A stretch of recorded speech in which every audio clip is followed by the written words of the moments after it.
be learning lots to be knowing about people. Gotta teach them, see it around. The media is a brainless zombie in search of content to fill up its empty skull. Roll it. You can imagine the administration using this as a justification for something. Charlie Kirk is a divisive figure, polarizing, lightning rod, whatever term you want to use. Is this a moment for your party to reflect on political violence? Is it a moment for us to think about the responsibility of our political leaders and their voices? So let's be serious about where this violence is coming from. Of extremist violent attacks in America, extremist violent murders, 76% are from right-wing extremists. There's a lot of rhetoric that is problematic. A lot of it is coming from one particular side and from one particular building. He's been one of the most divisive, especially divisive younger figures in this, who is constantly sort of pushing this sort of hate speech or sort of aimed at certain groups. You can't stop with these sort of awful thoughts you have and then saying these awful words and not expect awful actions to take place.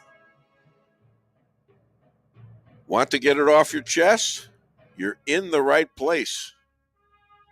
They accuse this show of being run by boobs. Well, let me tell you about us boobs. We're real and we're spectacular. Want politics and fun sprinkled with a lot of laughs? Heard in every state in the Union and 1,000 cities around the world. We just finished 16 years of broadcast excellence, now in our 17th year. The Dave Weinbaum Show is streaming live all over the world.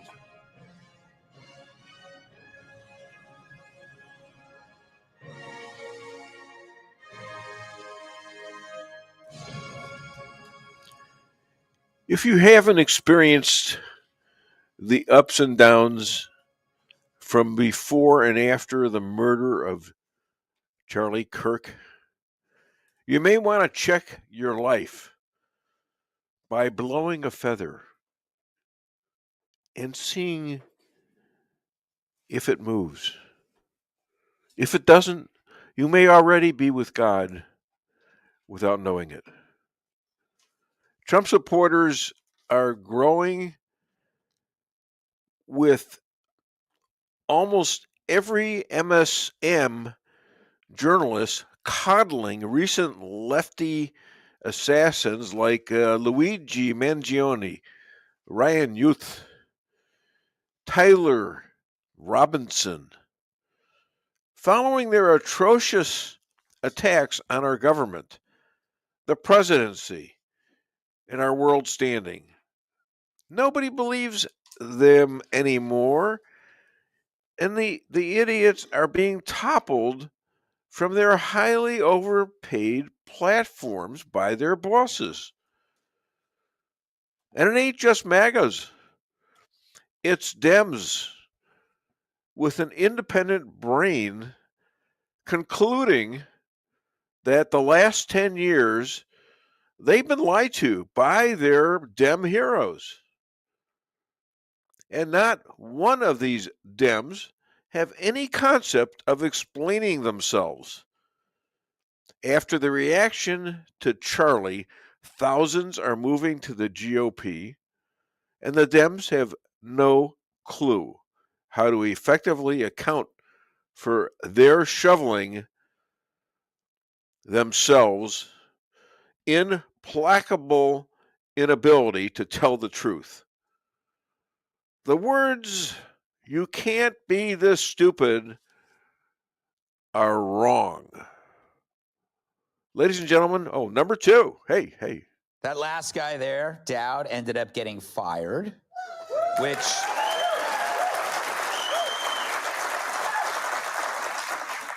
obviously he deserved. But remember, MSNBC puts people on there who deliver what MSNBC viewers want, because that's what MSNBC is. A network full of hate-filled loons, too thin and too dumb for The View. Anyway, Dowd doesn't seem well, and shame on MSNBC for exploiting that. Then there was the usual blame for inanimate objects. Well, one thing Congress can do is gun safety. And every time there's a killing, the Republicans say this is not the time to talk about gun safety. These tragedies are a constant reminder to all of us the immense destruction of gun violence and of inaction. Are we going to do something, or are we going to argue over rhetoric? That is my question about this. We have to pass gun safety legislation and stop this. Yeah, let's just give up all our guns to the government. As so many have done and so many have regretted. Hi, welcome to the Dave Weinbaum Show. And if I confuse you with number one and number two, please remember that you'll never be number one if you insist on being full of number two. Ladies and gentlemen, we have a great show today. I've got my wife, Lisa Ann Weinbaum. Good morning. Good morning. Lose your voice today? Yeah. JP Maxwell. And by the way, JP Maxwell and Rick Henderson, all the way from, he's from St. James? No. Salem, yeah. Salem, and he does all the clips and the bits and does a great job with that. And today is the birthday. Is she here, by the way? Tomorrow. Oh, she's not here till tomorrow? The birthday is tomorrow. Okay, so I've been told I had to wear black. Now, who on this show can tell that that's not black? Okay, apparently it does not filter as black in the minds of certain people, but I think it's black. Okay, and I chose JP's hat is black. Yes, I know that, and he did it by accident. I always thought it was doing the right thing. Okay, because it's a dark, really dark blue, and I thought I'd get away with it because after all, my shirt. Look at my shirt. My shirt is blue. And I've always been told by my wife to match myself. So I think I'm matched. Anyways, we've got a great show today. Besides the fact that Summer, and it's her 50th birthday. I shouldn't announce this, but she has... Tomorrow. Yep. Okay. Yep. Thank you. And we have two grandchildren from Summer. Isn't that interesting? You get your son's ex-wife and his current wife, and all mixed families together, and it's working. I mean, it's incredible, actually, because they weren't all that friendly. After all, when you divorce somebody, you're not that friendly with them generally. But it seems to have, and it's been long term too. Incredible that this happens. So, yeah, you can forgive a lot of things, and you can forget a lot of things, and just move on sometimes. And I'm trying to do that as well. Anyways, we got a great show for you. We've got J.J. Bradshaw coming on at 8:10. We've got Rabbi Moshe calling all the way from Israel. Lots of Israeli news. We've got Chris Adamo coming on at 9:30, and he's just all over this Charlie Kirk thing, and it is very relevant to his book. All right, and his book is Rules for Defeating Radicals. Yeah, and it's all about you don't let them lie about you. You don't sit there and say, "Oh, I'm sorry. Oh, I'll try to do better. I thought I was telling the truth," which is what rhinos talk like. And we just have to say, you're full of it. You kiss my you know what, and stop calling me a bad person because I'm a Jew, because I'm a Christian, because I'm a Muslim.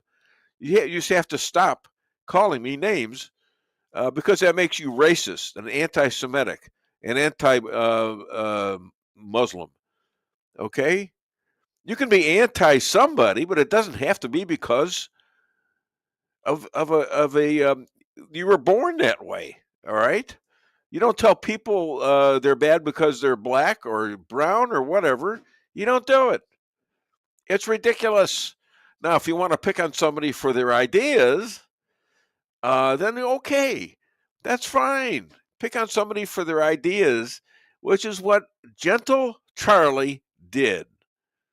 He talked to people about abortion. He talked to people about babies in the womb. And then, well, I'm getting away from myself, but that's often pretty good, by the way. Don Mayhew is coming up at 10 a.m. and he's running for Senate, same seat as our good friend and his good friend, believe it or not. I call them the Bruise Brothers, and that would be Bill Hardwick. And we're going to end the show with Bob Willis. And somebody who didn't get the message about wearing black today is sitting there on the screen. And this man is 257 years old. I aged him by 100 years last week, and I so wanted to correct that. I'm sorry for doing that because you don't look a day over 256, for goodness sakes.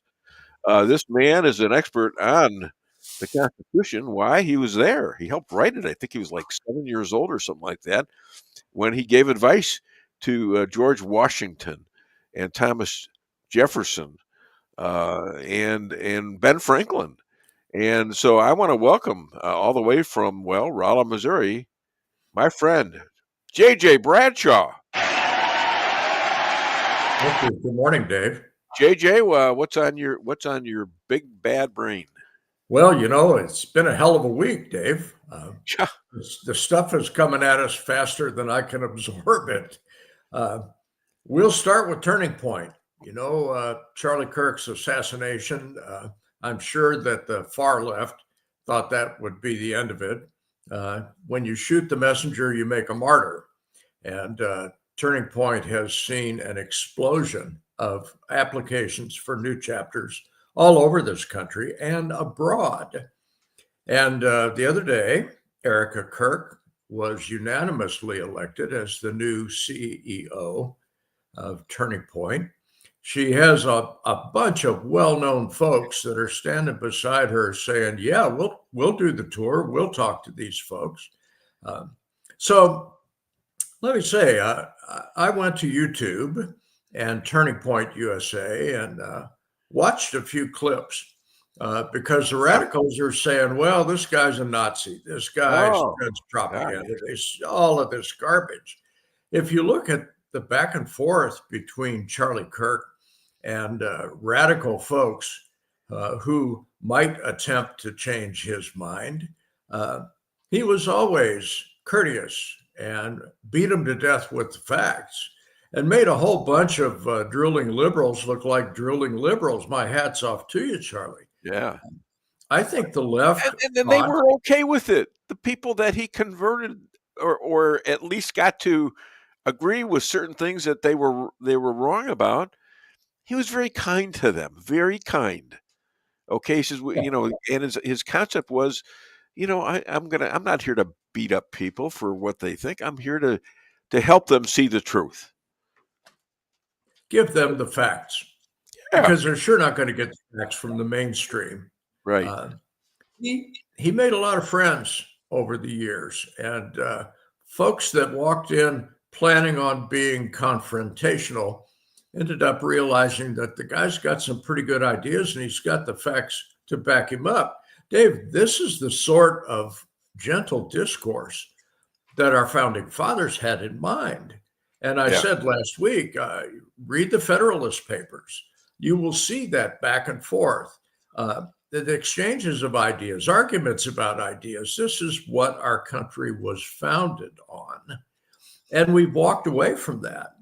Why have we walked away from it? Because the liberal media has drug us away from it. They've taken over our education system and dumbed it down immensely. But why did they do that? Why did all all these people drag down what our country started? They want us to be sheep, Dave. Yeah. And this whole does that work anywhere? Well, apparently it's worked in some socialist countries, which are now thoroughly enslaved. Right. Venezuela and China are two pretty good examples. I sincerely hope our country doesn't permanently go down that road. And Charlie Kirk was one of those refreshing voices that reminded us, particularly us really old people who have long memories, of what this country is all about. We need to get back to that sharing of ideas and that peaceful discourse. And which leads me to the next subject. Funny how that segue works. Our buddy Donald Trump has taken Antigua to task. Antifa, sorry. Antigua is a country, Antifa is a group. And labeled them a titleless terrorist group, according to Title 18 USC, Section 2101. And it is within his purview to do that. Well, who cares, right? Antifa, it's another stupid liberal group. I care. I can't agree more with that. But if you remember when Michael Brown, criminal that he was in Ferguson, was killed, and you remember some other folks that were killed, George Floyd comes to mind, and you remember the rioting in Portland and Baltimore and all these other places, who was at the heart of that? Well, Black Lives Matter for one, but Antifa a whole bunch. Oh, yeah. And Donald Trump is now doing what I wish he had done in his first term, and that is he is investigating these folks, finding out where the money comes from, finding out who's delivering the pallets of bricks on the street corner for the rioting. Under the Biden administration, and Obama too, they all look the other way. Oh, it's rioting. That's what we do. Trump says, no, this is not what we do. This country is founded on peaceful discourse, and you guys aren't playing by the rules. So let's find out who's funding this thing. Good for you, Donald J. Trump.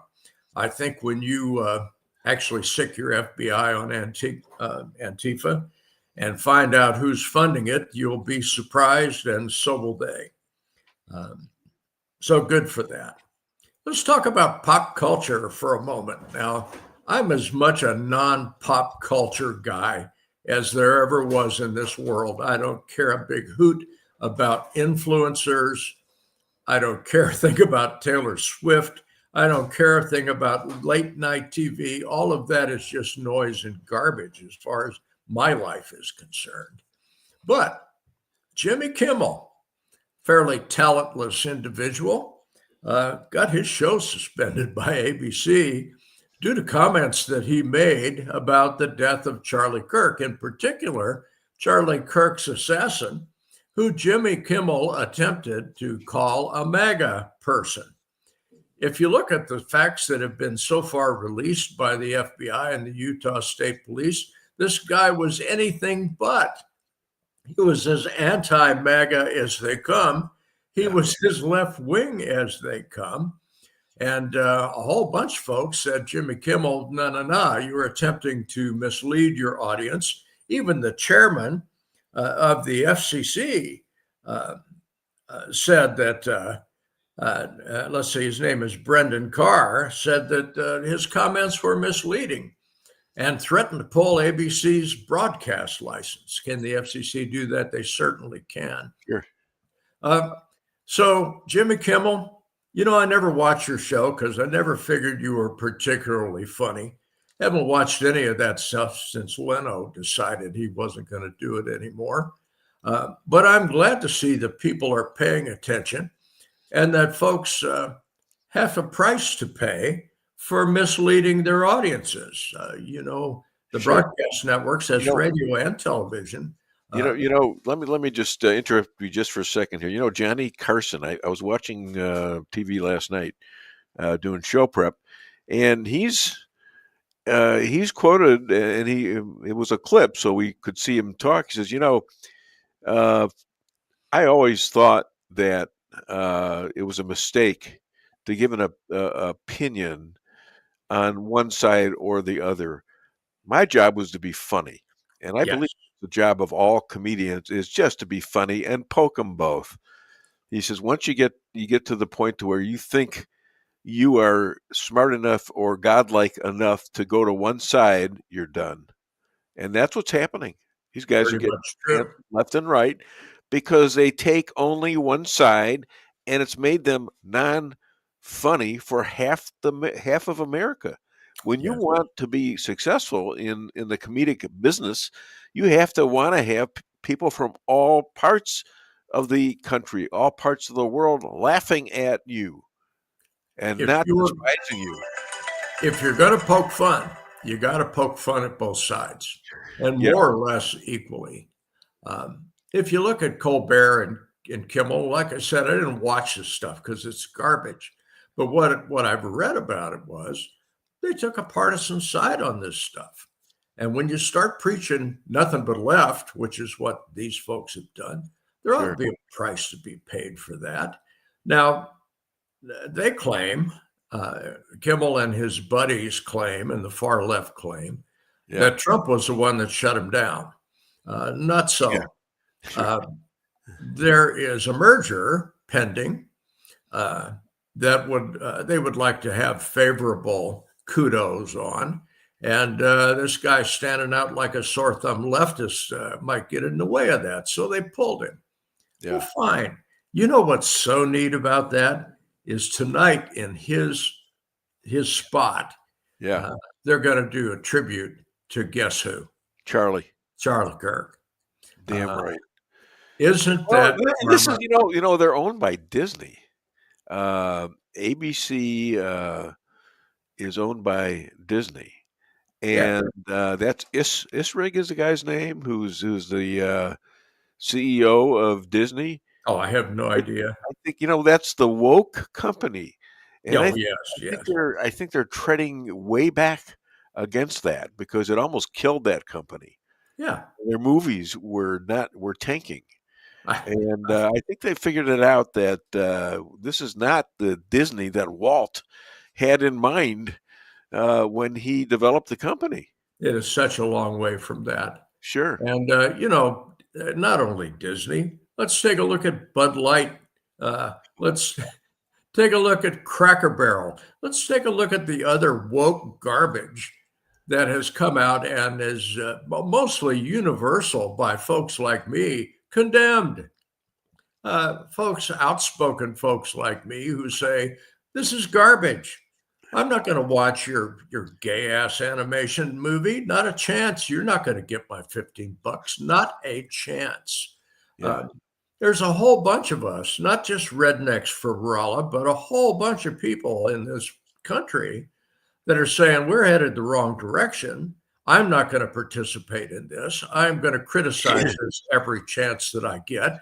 As a matter of fact, which you and I do every Friday, we point out the folly of this stuff. Well, we point out is Disney going to make a nickel off of this?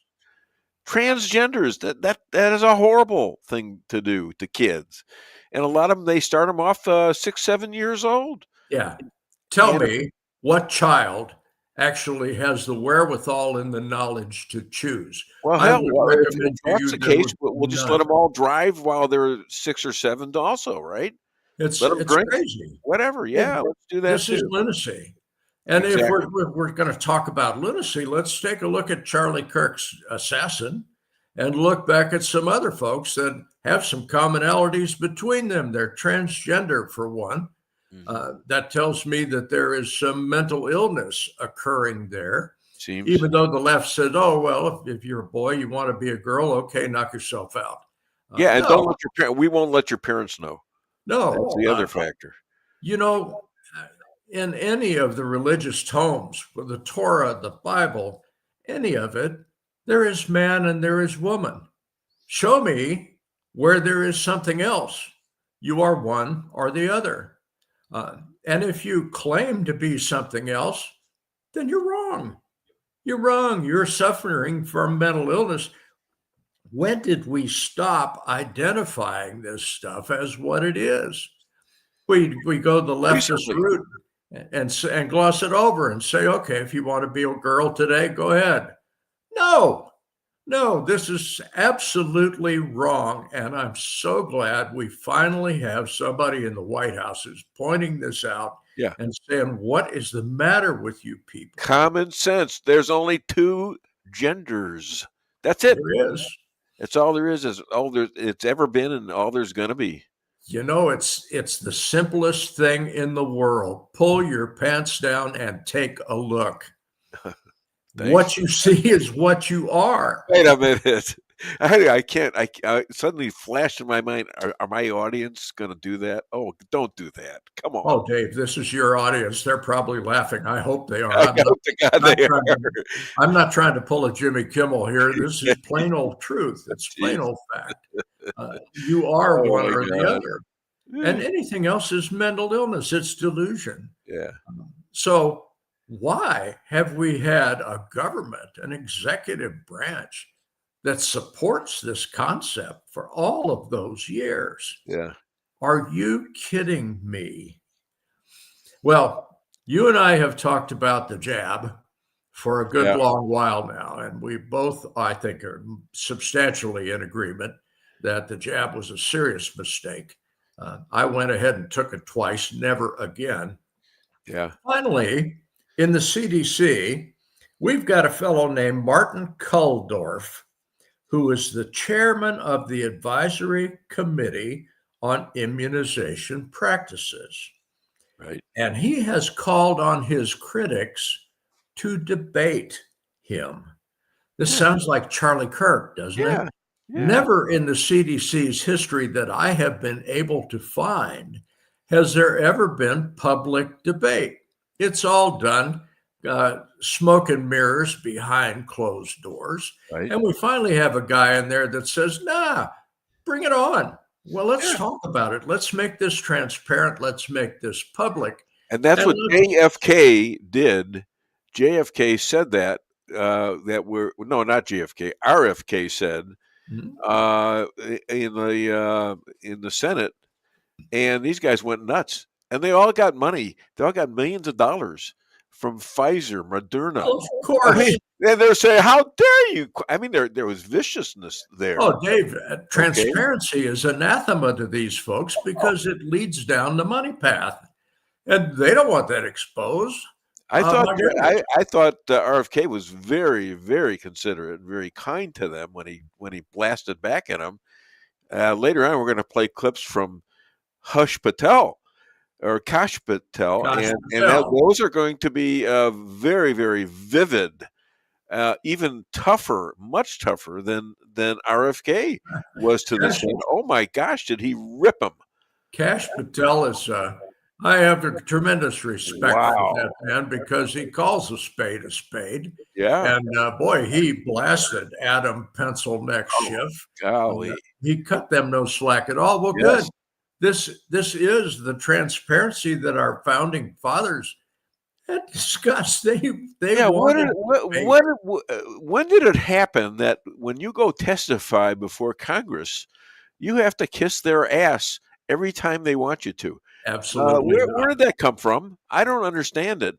I mean, these guys work for us. We pay taxes, and they get those taxes, and they misspend them, and do all those things. And you can't ask questions. You can't respond. Watch me. I can't understand why people would back down to that. Have you ever watched clips of the British Parliament or the Israeli Knesset? Both of those astute groups look like schoolyard rioting in their discussion of things. Ours looks, our Congress looks like fairly a good decorum by comparison. Well, But these guys get things done. If you look at the Knesset,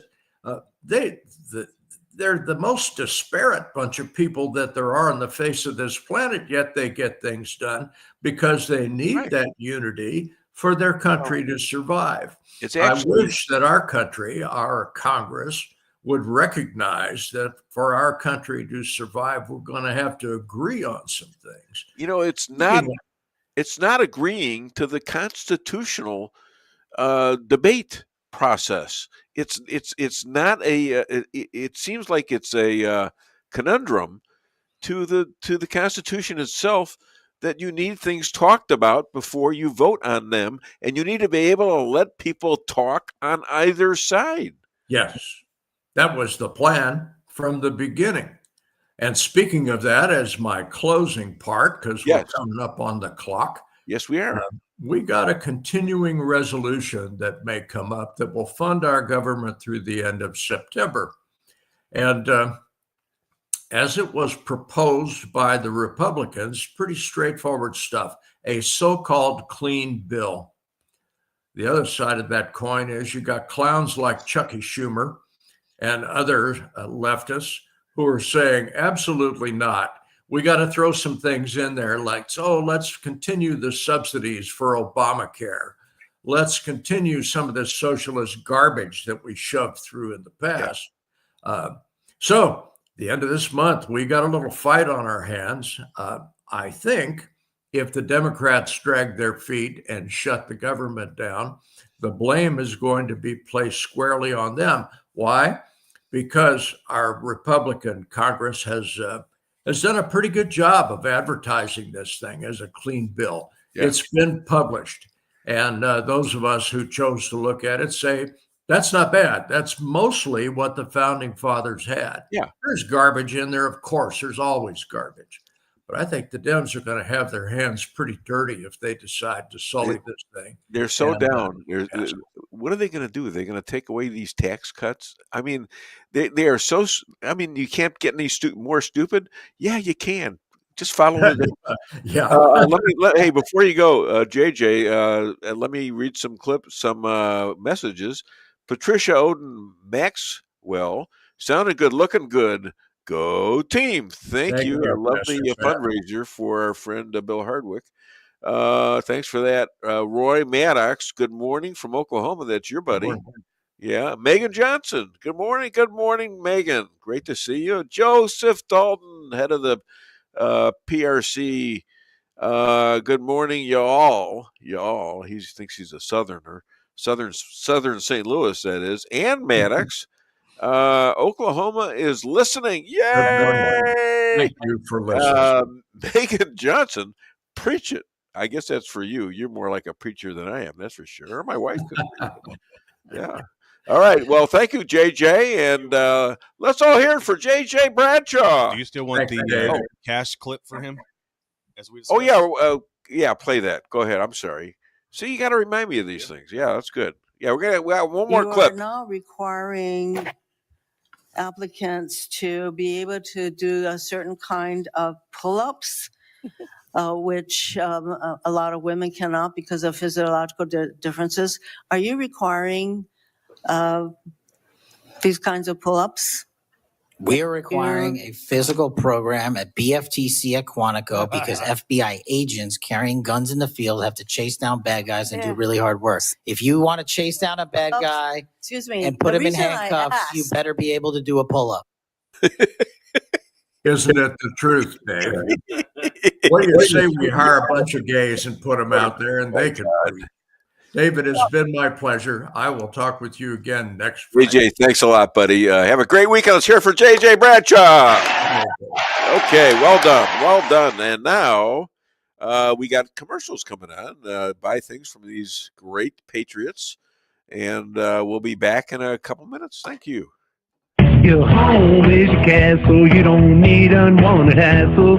Don't let those creatures move in to stay. Let us protect your investments. That's what we're all about. Plank Termite and Pest Control will save the day. Plank is locally owned and family operated right here in Rolla, a Google preferred business. Our customer service and your satisfaction is our #1 goal. So call Plank today at 368-3333. Plank Termite and Pest Control will save the day. Honey, what are you doing? What does it look like I'm doing? It looks like you're filling up a swimming pool. Yep, I'm filling up a swimming pool. In our living room? How else am I going to watch the game and stay cool?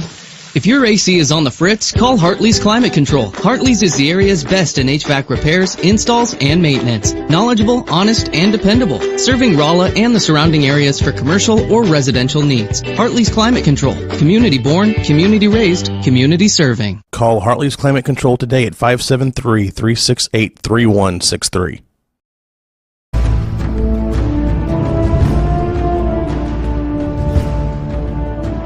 Never be too coy to tell your friends and family about koi sushi and hibachi. Celebrate the best Chinese-Japanese restaurant in the Midwest. Call 573-426-5551 to make a reservation or order takeout. Locally owned, 1808 North Bishop, Rolla, Missouri.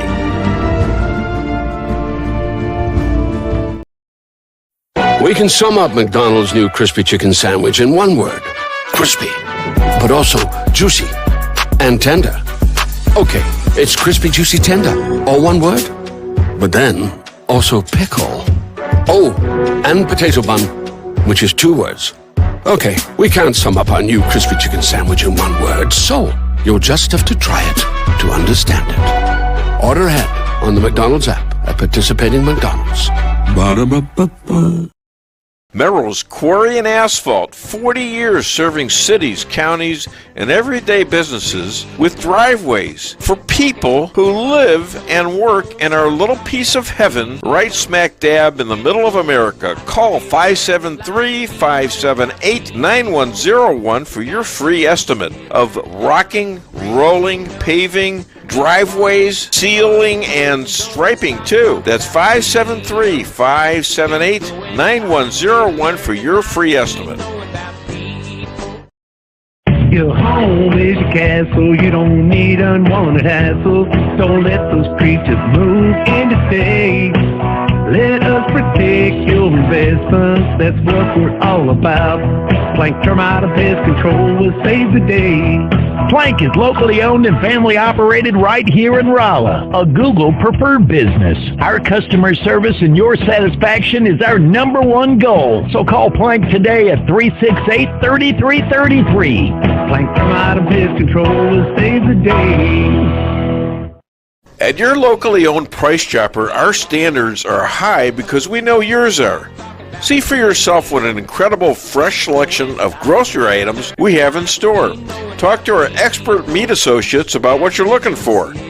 They're happy to meet any special requests like custom cuts, or see our expert produce associates on how to pick out the best fruits and vegetables.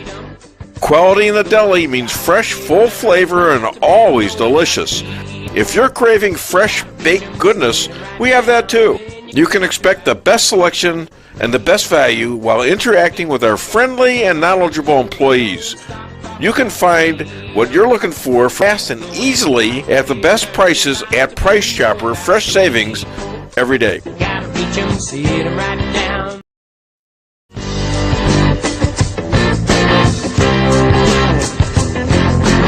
A-Car Real Estate, where experience matters. 532 million sold since 2003, the number one sales volume in Phelps County.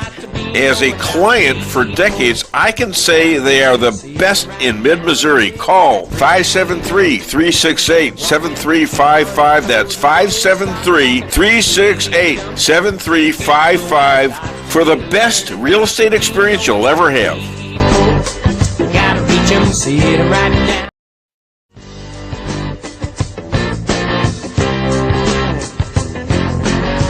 Insurance going up like crazy? Daniel and Henry Insurance is one of the largest private insurance companies in the world. Richard Boyette, 314-444-5011. He's my guy at Daniel and Henry for 10 years. Business or personal, call Richard at 314-444-5011. He's the best. Maybe it's for a kitchen you've always wanted. Maybe it's just to have a little extra room. Whatever the reason you're considering a new home loan, it's good to know that Town & Country Bank will guide you in the right direction. Our experienced local lenders are here to help you with a new home construction, remodeling projects, and fixed and adjustable rate home loans. You can even start the process online by clicking Online Mortgage Center at tcbanks.com. Smart, friendly solutions. Town & Country Bank. Member FDIC, Equal Housing Lender. Okay, we're back. How's everybody doing today? How's the weather? Weather okay? We got coming up some very interesting guests. In fact, the next guest will be on in about a minute, and that's the rabbi. And I've been telling the rabbi that you ought to be TPUSA, the Israeli part of it, because this guy was very, very Jewish friendly, this Charlie Kirk. And in fact, now that I said friendly, his picture pops up. He seems rather happy. I don't know why, but because they're in the middle of a war. Anyway, let me introduce him to you. Wartime, huh? You said Jewish also, not just friendly. Did I mention Jewish? That you're Jewish? Can you be a rabbi and not be Jewish? No. Okay. All right. I want to get that straight. And I'm glad we did, because I'm sure millions of people were teetering one way or the other. Wartime rabbi, contributions go to the IDF widows and kids for housing and their mental health and their community with others. Please welcome all the way from Efrat, Israel, Rabbi Moshe Rothschild. So, Canadian Reporter says that Jews control the U.S. politics, Hollywood, big cities. Elisa? Who's Elisa? Elisa suspended until further notice. I guess that must be the reporter, Elisa. And so I'm gonna ask you a question. I'm Jewish. You're Jewish. How come we're not in on this? Are you in on this and you haven't told me, or what? Yeah, I mean, how come I don't know that I control everything? Dang it! Right. It's crazy. If we control everything, why is there so much anti-Semitism? I don't know. Well, maybe it's because we control everything. We control everything so much that they never told us. Or maybe we wanted to throw them off, so we created our own anti-Semitism. Yeah, that's it. Yeah, and it goes back thousands of years. You know, a lot of people saying, "Oh, the Jews now that they." Well, you know, it's been really just since 1948. I actually had a professor from a college here in Rolla say, "Well, it's 1948." I said, "What are you talking about? Are you crazy?" I said, "It goes back 3,000 years at least. 3,000 years." And you're telling maybe even more, 4,000 or 5,000 years, and you're telling us that the only thing you're counting is when Israel finally came back from their being kicked out by the Romans, you know, which happened way before 1948. Look, it's what Obama said the same thing when he came into office, and he went on his first foreign trip when he went to Egypt, and he basically said that Israel is just a post-Holocaust state, and that's it. Yeah, ignoring thousands of years of history and the Jewish connection to the land. Yeah, they seem very good. It's a good thing Eisenhower got out there with cameras to see the camps and take pictures of it, and forced the Germans to also, the Germans that lived in that area wherever the camp was, and walk them through the death and the crippled Jews who were about to be exterminated anyways. And made them account for, because they all knew what was going on, didn't they? Yeah. How did they not? I mean, Eisenhower right away, he knew that people would deny it. Sure. And you know, they're denying October 7th. You know. Yeah. I mean, it's it happened. Well, what are you talking about? Yeah, they don't even mention it. Right. It's like Holocaust denial over, you know, in real time. You know, they're denying it the day after it happened. Incredible. Yeah. So, two British Labour MPs were denied entry into Israel. Instead, they sent them to Jordan. So, are we doing this because we're pissed off that Britain, the UK, may call for a Palestinian state somewhere? Yeah, look, there are a lot of people that shouldn't be allowed in. You can't sit on the outside, criticize Israel so publicly, talk about how Israel's committing genocide and how Israel is starving the people in Gaza, how everything Israel's doing is wrong, and then come and say, "Hi, I'd like to visit your country." You know, it's like pick Well, it's like whose side committing you're on. suicide. You might as well commit Yeah. suicide if you're going to do that kind of Yeah, stuff. pick your side. Pick your side and go there. You want to go to Jordan, go to Gaza. Enjoy, have a nice time. But we don't owe it to anyone. Yeah. All right. So Trump wined and dined at the UK. Speaking of London and England, he was at the Windsor Castle. His mum, I think they call them mums. Mum was born in Scotland. Did you know that? I did not know that. Wow, that's interesting. Okay, well, now you know this. I am shocked that after all these years, I finally got something you don't know. Because you've always told me you knew it all. So, okay, well, we got another few years to go, and you might come up with something else. Checkpoint number 1, right there. One for me, one for you, I guess, too, for admitting it. The IDF opens temporary corridor to accelerate Gaza City evacuation as the government presents Syria with security personnel. What's going on there? Seems like we're making a massive push to destroy the Hamas stronghold, the last one in Gaza City, and not to be confused with Gotham City. And they need to get the quote unquote innocent civilians out of the way, which of course there are none. But nevertheless, we opened a corridor to facilitate the quick moval of the population out, so we could confront the last remaining of the Hamas fighters. Is it true that armed Gazans are turning against Hamas? Yes, that is true. You have proof of that they're actually shooting at Hamas. Gazans, yes, who back them. That's true. At the end of the day, let's be clear though. They're not opposing Hamas because they love Israel. They're opposing them because they don't want Israel to destroy their homes and their buildings and so on and so forth. And they see Hamas as responsible for that. And there's a difference, right? It's not because they're like the Israeli army and they're fighting on behalf of Israel. They're fighting because of their own interests, of which Hamas is destroying. And we'll take it though. They voted for Hamas since 2005. Yeah. And so they seem to think that was in their best interest all those years.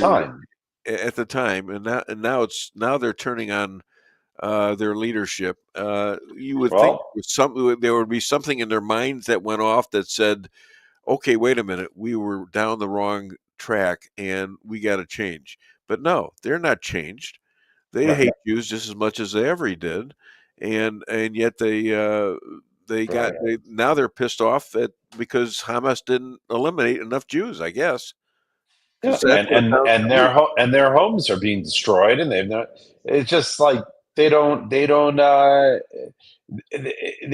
going to sign a peace treaty with Israel. Just they don't want to lose everything they have, and so. So is this the way you're going to get the Gazans to leave? I mean, is this the way you're going to evacuate it? Well, I mean, at the moment, they're just evacuating to another part of Gaza. But if we could evacuate them to another country, that would be amazing. So when France or Poland and Spain and one of these countries says we want a Palestinian state, are they going to accept them there? And I say, how about Scotland? They don't like Jews there anymore either. Scotland. I say we give them a Palestinian state and half of Spain or half of France. And no, I don't think they mean that. I think they mean that Israel will commit suicide and get a second state. Israel, a country the size of New Jersey, should slice the center out and hand it over to the Palestinians. Come on, so ridiculous. Israel's like New Jersey, except New Jersey has the mafia. We don't have that here. So forget about it. Exactly. But when we were in those cities and are in the mafia, we just call people putz and schmuck. But Yeah, look. the Italians say, hey, forget about it. You know? Right. There's no Frank Sinatra here. I mean, come on. Okay, so Uber in Israel. Any Jewish McDonald's going to use them? Look, I saw that story that Israel's going to allow Uber in. I'm not sure that it's true. It might be fake news, but I don't know how they would do that with the security situation. Allowing just, would you want some stranger just picking you up here in Israel? And who knows where he's from? Yeah, those days are kind of over. I kept urging you. I remember when we took our tour with you, the rabbi, in Israel, that I wanted to go to places, and you were saying, it's not. I don't think it's so safe there, Dave. And Look, I remember that. Hitchhiking is a way of life here, and it's very safe because you hitchhike within your town, and it's very safe. But once you're, calling an Uber, like, who knows? The guy's coming from Jenin or Ramallah or something. No, they're talking about delivering food. Yeah, so Uber, delivering food. Yeah, I mean, I guess they'd have to. I use DoorDash in McDonald's, and that's we have a lot of food going out via delivery here all the time. Right. So you're it's an outside contractor. You're not doing it yourself. Correct. I've always said we need to do that, and I always said we needed to be open 24 hours, and we did 24 hours until the pandemic came in. Now try getting somebody to work overnight. Hell, it's hellish. Hey, I'll come. Come on. Yeah, sure. I'll flip burgers, no problem. I can do that. Oh God, you can't touch anything. You can't touch the cheese and put it on a burger, can you? I can touch it, I just can't eat it. Can you put it on a cheeseburger, on a burger? Yeah, why not? Yeah, look at you. You're not so sure. So now Hamas is using hostages as human shields. As if they didn't do enough. I had to say now. Yeah, I mean, again, so what are you going to do? You got to get rid of every single one of these guys. Yeah. Am I wrong? You're 100% right. And it's like a war of attrition. We just keep going and going, and we got to eliminate as many of the Hamas as we can. We had to eliminate the Nazis. We got to eliminate Hamas. Yeah, and it's not like they're getting any better. I mean, no, they're not getting any. Maybe we're doing wrong here. No, they're still holding on to hostages, for God's sakes. This is almost 3 years already. It's going to be 3 years next month. It's less than a month. It's less than a month. It's going to be 3 years. 2 years. 2023 to 25. Oh, that's right. Yeah. All right. Well, I'm racing ahead, I guess. Israel's Iron Beam, fully operational. And it's as cheap as turning on a light in your house. Wow. What is that? Oh, my goodness. Yeah. That is amazing. How does that happen? It is fully operational. The Iron Dome, it costs like $50,000-$60,000 to fire an interceptor. Yeah. And the Iron Beam, or they're calling, I forgot what they're calling it, Oraton or something like that. And for $2, you can shoot down rockets and missiles. Wow. Amazing. It's like a miracle. Incredible. Yeah. So it was all started with Ronald Reagan and the Star Wars. Yeah, it's Ronald Reagan. And well, look at them Jews. They figured out a way to do that. Ronald Reagan's idea, ladies and gentlemen, he was not Jewish to my knowledge. Okay, he was not Jewish. He was from Illinois, actually, but he was a movie star in California. So then a lot of Jews are movie stars in California. Are they backing you? Any of them? Any of the California stars and all that? Are they coming? Like Jerry Seinfeld. What about him? Now he likes you. Seinfeld is. Yeah. David Schwimmer from Friends also. I would say David Schwimmer and Seinfeld have been the most outspoken Jews when it comes to Israel. How about the guy that says you can do it? You can do it all night long. He's a Jewish guy, and I can't remember his name offhand. Rob Schneider. Rob He's a good Schneider. too. Yeah, and he's on Fox a lot, and he's a conservative. Okay. Yeah, well, you have to look him up, but he's funny. He's a funny guy. All right, how come we have so many comedians? Because Like we're you. funny. Well, I'm talking about funny ones now. I mean, you said like me. Well, no, I said comedians like you. I said the funny ones. Oh, okay. Are you trying to insult? I feel so bad. I feel so bad. You're insulting me on your own show. Sorry, Rabbi. Please. That's all right. It's right. But we're so close to Yom Kippur. You got to ask for forgiveness. I will. I know how you're. I can see how you're suffering right now. I can't believe I said that. So you didn't answer the question though. How is Hollywood and all the Jewish people, Larry David, people like that? Larry, terrible. Yeah. Seinfeld. I don't. It must have been like maybe just a few months after the war started. He went to Kibbutz Be'eri, which is like the ground zero, and he's the one. I think he himself, when he was younger, he actually worked on that kibbutz, if I'm not mistaken. Really? Yeah, I think so.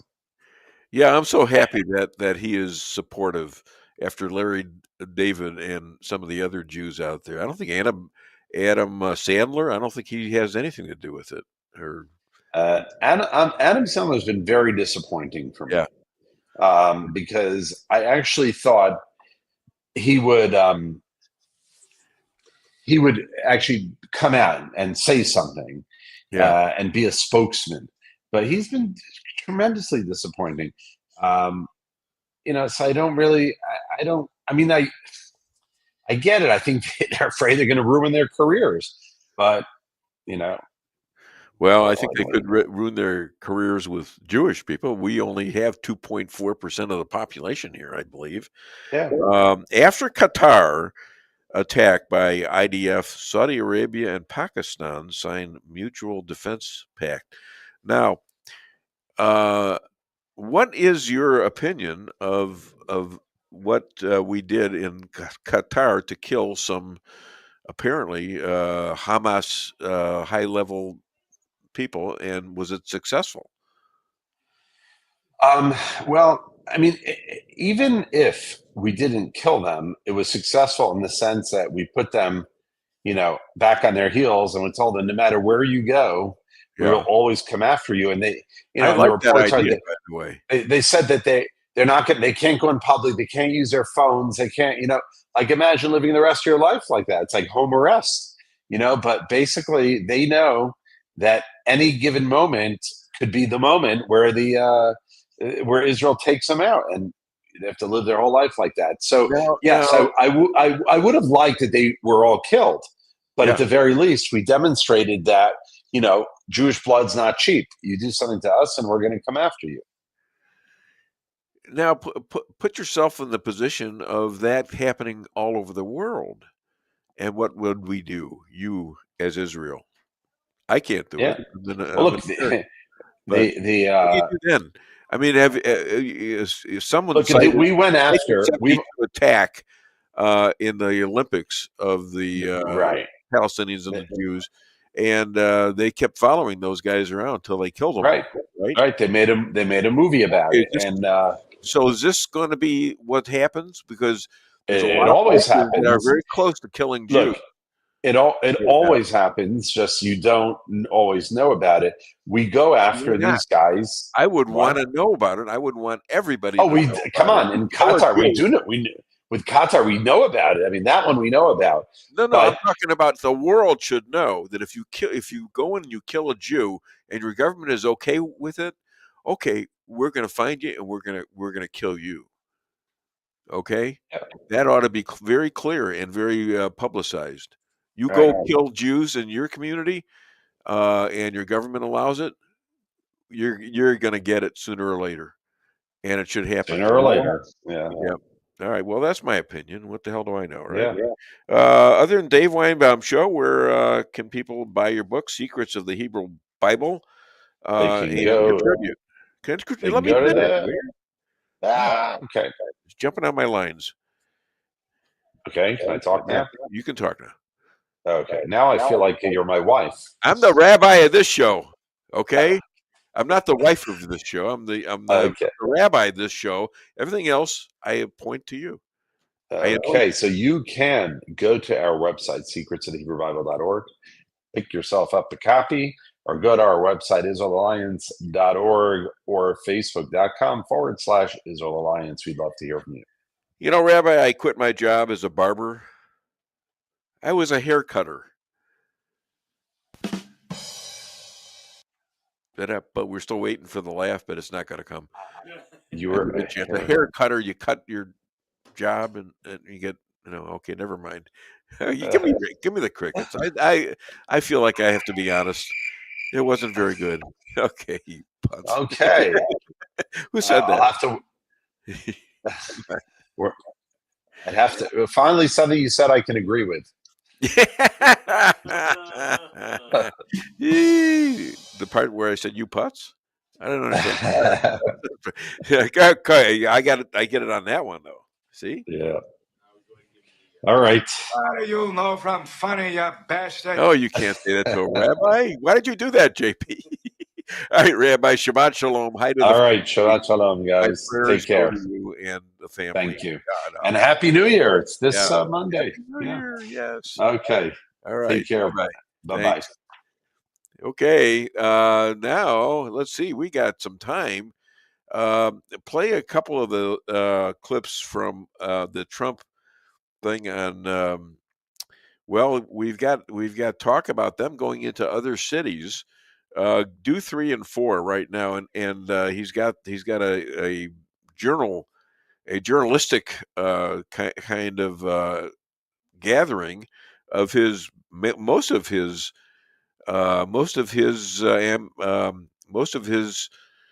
people, and I want people to hear this. So let's do it. I just wanted to clarify because 3 and 4 are still gut filled. So 5 is where the Trump clip starts. Okay, well, let's do 3 and 4, and then we'll do the others. Okay. Yeah, it was the gun. Just like it's the car whenever a terrorist plows through a crowd. Can you imagine blaming the gun? These people must be shocked when they walk into a gun store and it's completely quiet because the guns aren't shooting at each other. They're just sitting on shelves in peace. Just days ago, a young woman was murdered with a knife. Crazy how they forget that so quickly. We shouldn't. In the case of Irina, we hear a lot about the killer's mental illness. But what if the mental illness is more diffuse, the product of brainwashing, where millions of people are told a group of individuals are Nazis or fascists? Brainwashing only works through repetition. This is not congenital, it's created. And yet the Democratic Party, who pushed this refrain, expressed disgust over Kirk's murder. But they're like an absentee dad whose violent offspring commits a violent crime. Their lack of responsibility helped this baby become a fiend. So where were they? It's not like the Teslas weren't vandalized or ICE agents weren't attacked or Trump wasn't nearly murdered twice. But now as their negligence is exposed, they play catch up because there's no Democrat Party left. And now there's no nonviolent way to preserve their bad ideas. So you need violence, you need fear to keep others from pointing out how bad your ideas are. Today, at the request of Governor Bill Lee of Tennessee, who's standing with us, as you know, I'm signing a presidential memorandum to establish the Memphis Safe Task Force. And it's very important because of the crime that's going on, not only in Memphis, in many cities, and we're going to take care of all of them.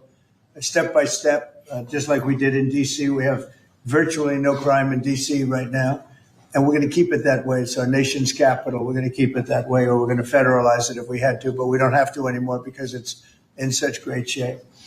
This task force will be a replica of our extraordinarily successful efforts here, and you'll see it's a lot of the same thing, although the numbers here are really something. They're really bad. Now, we did send FBI in about 4 months ago to work, and it brought some of the numbers down, and they did a great job, but we're sending in the big force now.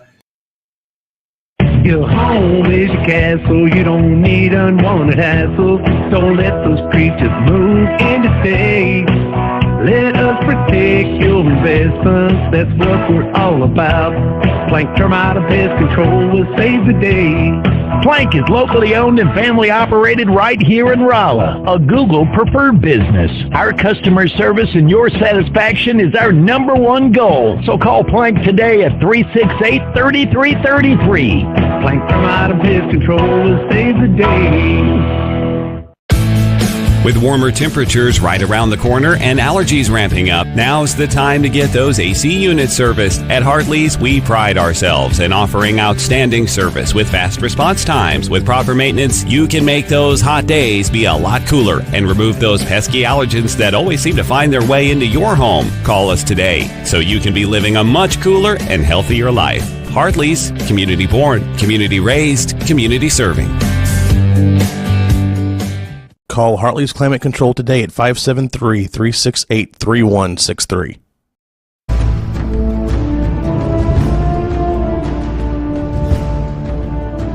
Never be too coy to tell your friends and family about koi sushi and hibachi. Celebrate the best Chinese-Japanese restaurant in the Midwest. Call 573-426-5551 to make a reservation or order takeout. Locally owned, 1808 North Bishop, Rolla, Missouri.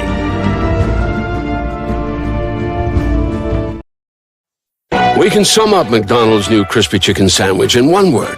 Crispy. But also juicy and tender. Okay, it's crispy, juicy, tender. All one word? But then, also pickle. Oh, and potato bun, which is 2 words. Okay, we can't sum up our new crispy chicken sandwich in one word, so you'll just have to try it to understand it. Order ahead on the McDonald's app at participating McDonald's. Ba-da-ba-ba-ba. Merrill's Quarry and Asphalt, 40 years serving cities, counties, and everyday businesses with driveways for people who live and work in our little piece of heaven right smack dab in the middle of America. Call 573-578-9101 for your free estimate of rocking, rolling, paving, driveways, sealing, and striping too. That's 573-578-9101 for your free estimate. Your home is your castle, you don't need unwanted hassle. Don't let those creatures move in to stay. Let us protect your investments, that's what we're all about. Plank Termite and Pest Control will save the day. Plank is locally owned and family operated right here in Rolla, a Google preferred business. Our customer service and your satisfaction is our #1 goal. So call Plank today at 368-3333. Plank Termite and Pest Control will save the day.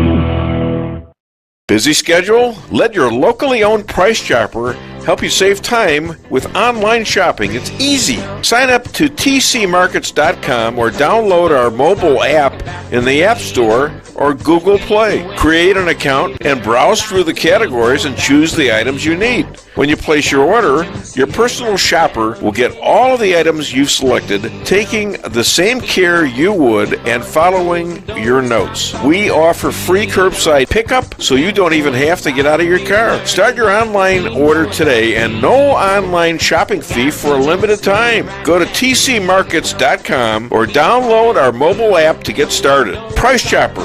Fresher savings every day.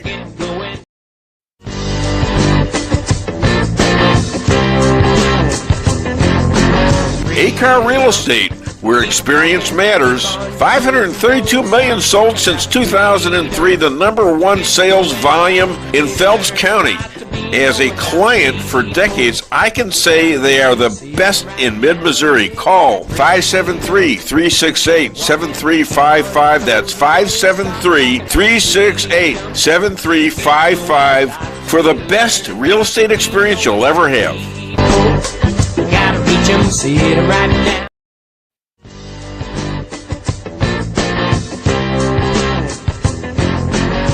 Insurance going up like crazy? Daniel and Henry Insurance is one of the largest private insurance companies in the world. Richard Boyette, 314-444-5011. He's my guy at Daniel and Henry for 10 years. Business or personal, call Richard at 314-444-5011. He's the best. At Town & Country Bank, we are committed to providing exceptional service to our customers. We do more than just provide loans for our community. We help make dreams become reality. Whether it's a new home, farm, business, or a new car, we would love the opportunity to help.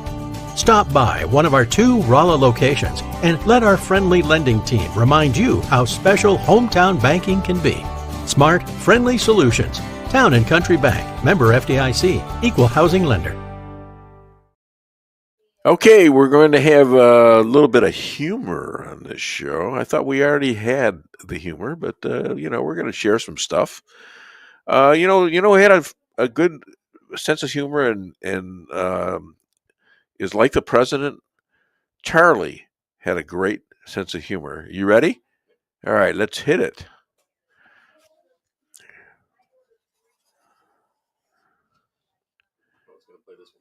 Okay. So Paul called me. It was in the evening, and he said, "Steve, I'm so excited. I've just finished a new song, and I just have to tell somebody." And I said, "Oh, great. What's the title?" And he said, 47 Ways to Leave Your Lover. And I said, "Paul, what if it were 50? 50 ways to leave your lover."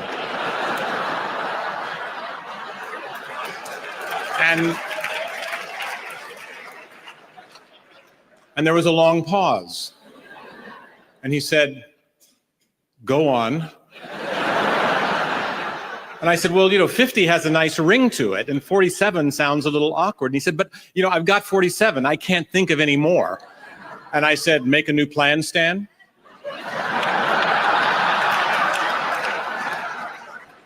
And he said, 48. I said, "Don't need to be coy, Roy. Drop off the key, Lee." He said, "Okay, 50, great. Hey, thanks. And I'm sorry if I interrupted anything." I said, "Don't worry, I was just here cooking a chicken." And he said, "Oh, really? How are you preparing it?" And I said, "Parsley, sage, rosemary, and thyme." And now look it up.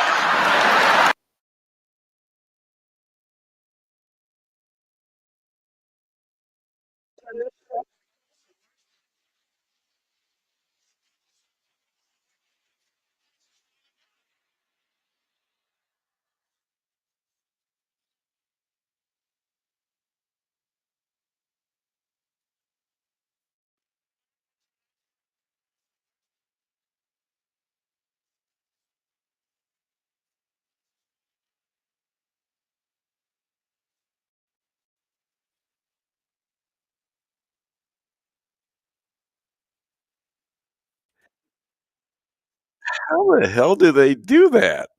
It's just incredible how funny that is and how lifelike it is, isn't it? Yeah. All right, we coming up. We got some great people coming up. We got Chris Adamo. Chris Adamo is a conservative. We have always clicked it off together, even though we like we're not Jewish. He's not Jewish. I am.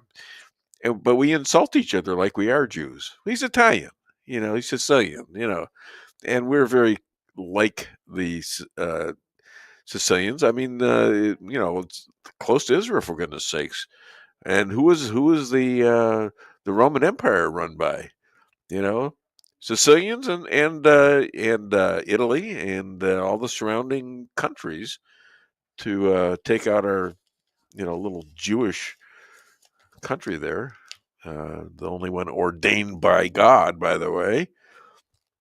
And so that's the connection between him and us. And so we have he's a very sharp guy, and he's very pro-conservative and very watchful of socialism. They tell you one thing, and if you don't like it, they call you names. They call you Hitler, and they call you Nazis, and they call you fascists. And you say it enough times to people, especially when the professors are echoing the same thing going out to these college students who have impressionable. I mean, they're these guys are PhDs and things like that. So, and you're going to school to learn, and they're teaching you all this crap about Trump is a Nazi, and all that, and they rot out their minds before they have a chance. And some of these teachers had this done to them too, and they're just repeating what they were taught. It's sick, and it needs to be called up every time it happens. Oh, well, you're complaining too much. I don't care. You call me a Nazi because I voted for Trump because I love Trump, and I think he's doing a great job for the most part.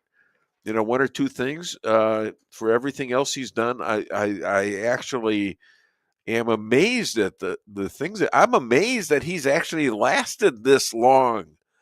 That is in itself is an amazing accomplishment.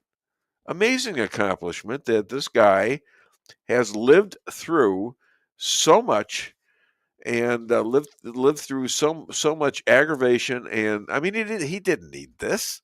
He didn't need this. Did you have that one with Oprah? Can you play that one with Oprah? If you can find it, about him and Oprah doing a interview. I want you to hear this. By the way, this is the same person that said this to Trump nearly 40 years ago. Go ahead, Rob. This sounds like political presidential talk to me. And I know people have talked to you about whether or not you want to run. Would you ever? Probably not. But I do get tired of seeing the country ripped. Why would you not? I just don't think I really have the inclination to do it. I love what I'm doing. I really like it. Also, it doesn't pay as well. No, it doesn't. But, I just probably wouldn't do it, Oprah. I probably wouldn't, but I do get tired of seeing what's happening with this country. And if it got so bad, I would never want to rule it out totally, because I really am tired of seeing what's happening with this country, how we're really making other people live like kings and we're not. You've said, though, that if you did run for president, you believe you'd win. Well, I don't know. I think I'd win. I tell you what, I wouldn't go in to lose. It's about 33 years ago. 33 years ago when he said that. Isn't that incredible? And I think Oprah really liked him. Now she hates him, I guess, like everyone else. I mean, he was on terms with the Five, not the Five, but the View. It's interesting when you're a liberal, and then once you become conservative, all of a sudden they turn their back on you. Yeah, isn't that interesting? How do you suddenly become an admired friend, and overnight, when you declare you're a Republican and are running for office or running for president or anything, how else is there somebody calling Adolf back? Oh, okay, all right.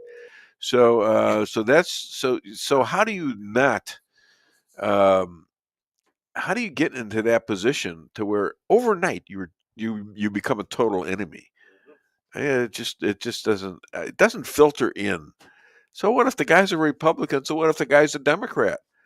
As long as you tell the truth, okay. Fetterman is the only guy that seemingly is telling the truth. What happened to? Is the phone on? Hi there, welcome to the Dave Weinbaum Show. What's your name and where are you calling from? Adolf. Adolf, how are you? Oh, not too bad. Good. Not too bad. Good. I got up this morning, and that's the important part. Yeah, well, did you say you got it up this morning? No, I said I got up. Oh, got up. Okay, sorry. I was mixed up there for a moment there. I said, well, but good for Joanne anyways. Yeah, good for Joanne. What's on your mind besides that stuff? Man. These Democrats just keep giving us information like you wouldn't believe. I guess criminals, according to Crockett, criminals are not criminals anymore. Yeah, they no, it's okay to commit a crime. I mean, so you killed someone, right? So you shot that guy, you shot Charlie. So what? But he was a so-and-so, and he was this, and he was that. This was what the Democrats are doing. They're downplaying Charlie to excuse his murder, and they ought to be brought up on charges for aiding and abetting for all these years. Let's find out how many times they called Charlie a fascist and a Hitler. Let's find that out, Pretty soon, people will be calling you a Democrat, and that's going to be a complete swear word. So what else is on your mind? Oh, not much. I'm just laughing at all this stuff that comes up, and it's constant. Jimmy Kimmel. There was one that was on last night. He wanted Trump to be beheaded, and it goes on and on and on and on. Really? Yeah. Somebody said that? Yeah. I don't doubt it. I don't doubt it. It's just so. In fact, one guy killed a guy in a restaurant and beheaded him because he was ordered to do something, to clean out something in a restaurant. Apparently, he was Mexican. I don't know for sure, but that's how it was reported. And cut his head off, and then killed the wife too. Yeah. Okay. Well, I had somebody lamenting about the price of food the other day. Yeah. And she says, well, they go to McDonald's and they go to other restaurants to eat a lot. Yeah. Well, they have the same problem. The restaurants have to buy the same food to cook it for you, and then they charge you money because you're cooking it for them. Buy your own food and take it home and cook it. That's called a restaurant. Okay, that's what that is. Ain't that the truth? And I've been in that business for at least many years that I could pronounce a name like that. Yeah. So, and last I checked, you pay a restaurant for the service. I think that's how that works. Well, you pay for the service, the ambiance, the building, the whole thing, the comfort, the drive-throughs, parking. And it ain't cheap, buddy. It's millions of dollars to now these days. Wasn't look what it just cost you to rebuild the store in Wayne. Oh my God, I don't want to talk about it. Yeah, no, it's but you know what? Shockingly, that one worked. Okay, it's working. Let's put it that way. There's some adjustments we need to make. There you go. But it's working and it looks new. It's fresh. And the other one's doing good too. The other one's hasn't lost anything. Okay, and they were up. Yeah, that's the bigger deal. You bet. Well, have a great weekend. All right. Well, thank you so much. Hi. And I'll leave you. I got to leave you with some kind of a quote or something because I feel I'm listening. like you're not getting. No, let me see. Okay. While we can't control our feelings, it's imperative we control our actions. Bingo. How's that? That's from 2013. I wrote that. That's a great one. Yeah, thank you very much. I appreciate that. And hi to Joanne. And you have a great weekend, my friend. Same to you. All right. Bye. Thanks. Bye-bye. Okay. And that quote was awfully fitting for right now, isn't it? What's that? That quote's awfully fitting for what we're dealing with right now, isn't it? The quote. It's your quote. Oh, my that you quote. just said. Yeah, it's very fitting. I mean, very timely for right now. I'm having trouble hearing, I guess. I thought you said coat. I'm not wearing a coat. Luckily, we don't need those. Was I supposed to be wearing a coat? Okay. Buy a black one, yes. Yeah, black one. Oh, thanks a lot. What are you predicting my demise here? No, because of the attire. Apparently, we were supposed to wear that. I just bought a gray suit. I was made to buy a gray suit by my wife, and I'm just wondering if she's got plans. So he does. So he doesn't have a black suit to do something. Maybe a gray suit is more imperative amongst the dying population. I don't know. And if I had the quote or if I had the right sound, I would play the dun dun dun. My wife is never going to hear this because she's not going to listen to this part of the show. That's for sure. By the way, if you want to call the show, it's 573-578-2700. It's my cell phone, by the way. I always use my phone for my shows and always have. And by the way, I've been doing this for 16 years. In fact, it's just it'll be 17 years, December the 8th, that we will have accomplished. We'll be into our 18th year.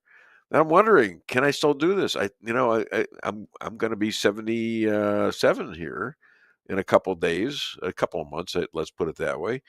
And apparently, I'm fighting off all the things that can impose upon your ability to remember stuff. Believe me, it's not easy. I work on it all the time. I do a lot of puzzles. I do lots of things. I play golf a couple times. Over the last couple days, I played Tuesday and Wednesday 36 holes in 95-degree weather. I'm telling you, by the end of that second round, who I played with a guest who's coming on in about an hour and a half. No, about an hour. I tell you what, those last 5 holes were killers. I just was out of it. I couldn't help it. I could barely breathe. I thought I was having an attack of some sort. But I made it through to get a big old drink of vodka with limes in it, and I replenished at home. I didn't have any vodka last night. Hardly ate anything for dinner. So I'm losing weight too, and I feel much better. I feel great today. I don't know why. The last time you feel great may be the last time you live. So I don't want to be that happy. You know what I'm saying? I mean, I haven't shot myself with steroids or things like that. Some people, when they get shot full of steroids, they have a great day or so, and then they drop dead. It's sad. It's sad, but I guess if you had one great day to live, well, that'd be. You better be doing something better than like dishes or something. I don't know. Anyways, Charlie was a guy that is beloved because he wasn't judging these teenagers. He was trying to help them. You could tell this was not a how dare you kill babies thing. It's an explanation of what a baby is, of what they were taught a baby was wrong. It's a small human being who needs to be taken care of like your mama took care of you. Otherwise, you wouldn't be here. You see, and you want to be here. Well, I'm not talking about me. We're talking about my, these kids. I don't want to have kids. I says, yeah, but you had a choice for sex or no sex, and you chose sex, and that's what happens when you get pregnant. And those are I mean, they are there to be cherished, not disposed of. I mean, can you imagine God wanting you to dispose of this? Can you imagine that? And it always struck me because I had liberal friends. One of my wives, I won't say who she was, but she was a liberal and hung out with all these people. We both went to the University of Denver, and everybody she knew was a liberal, except for me. And I just was listening to these people talk and trying to figure out what the hell. Why would you want to kill a baby? It still is in my mind that some people don't get it. That this is them in a body, and you are defenseless, and there's no way of getting out of this unless you have a cognitive reasoning person who's going to have a baby. You can always get through this, okay? You can even take the baby and adapt it off. There's people adopt it off. There are people out there who want babies, okay, who do this kind of thing. They can't have babies on their own, so they have them adopted instead of killing them. And there's a lot of people who grow up after being on the cusp of being annihilated, on the cusp of being killed from the womb, who grow up and do a lot of things right and do a lot of things, great things. And thinking of a great thing. Now I have this facing me, and this gentleman is his book, Rules for Defeating Radicals, has never been so relevant. As a pizza lover, a 1/6 denier, because he's got friends there. Please welcome all the way from, I don't know where he is. I think he's in Missouri. Yes. Adamo. Good afternoon, Chris. How are you doing? Or good morning. Good morning. It's good to see you. Good to see you. It's We're showing Lots right now. Huh? Yeah, thank you very much, JP. Appreciate that always. Yeah. Lots going on right now. It's the thing that I want to explain to. I'm sorry. Very busy. Yeah, but it all comes down to one thing. We need to understand what's going on. The left, the American left right now is in full damage control mode. That's the only thing that they're concerned about. Everything that they do, everything that they're doing right now is an attempt to recoup lost ground, because they've realized, whether or not they'll admit it, they've realized that there's been a huge awakening on our side. And to our shame, it should have happened a long time ago. Shouldn't have taken this horrendous murder of this innocent man, Charlie Kirk, to awaken people. But that's what happened. And our side is going, you know what? We really have been too passive. We've been too compliant. You remember Yamamoto in the aftermath of Pearl Harbor, where he said, "I fear all we have done is awaken a sleeping giant and fill him with a terrible resolve." Well, a lot of that's gone on, and the left knows it. And so everything that they're doing, I don't care what, you give me any of the issues of this week, and they're in damage control mode. Well, I don't know what they're doing to control the damage, though. I mean, they keep digging a hole. Well, I'll give you a couple examples, okay? First of all, you remember in the immediate aftermath of the murder of Charlie Kirk there, that Mike Johnson tried to hold a moment of silence in the House. Yes. And the Democrats, they were screaming, they were booing, they were chanting, and they walked out. Okay.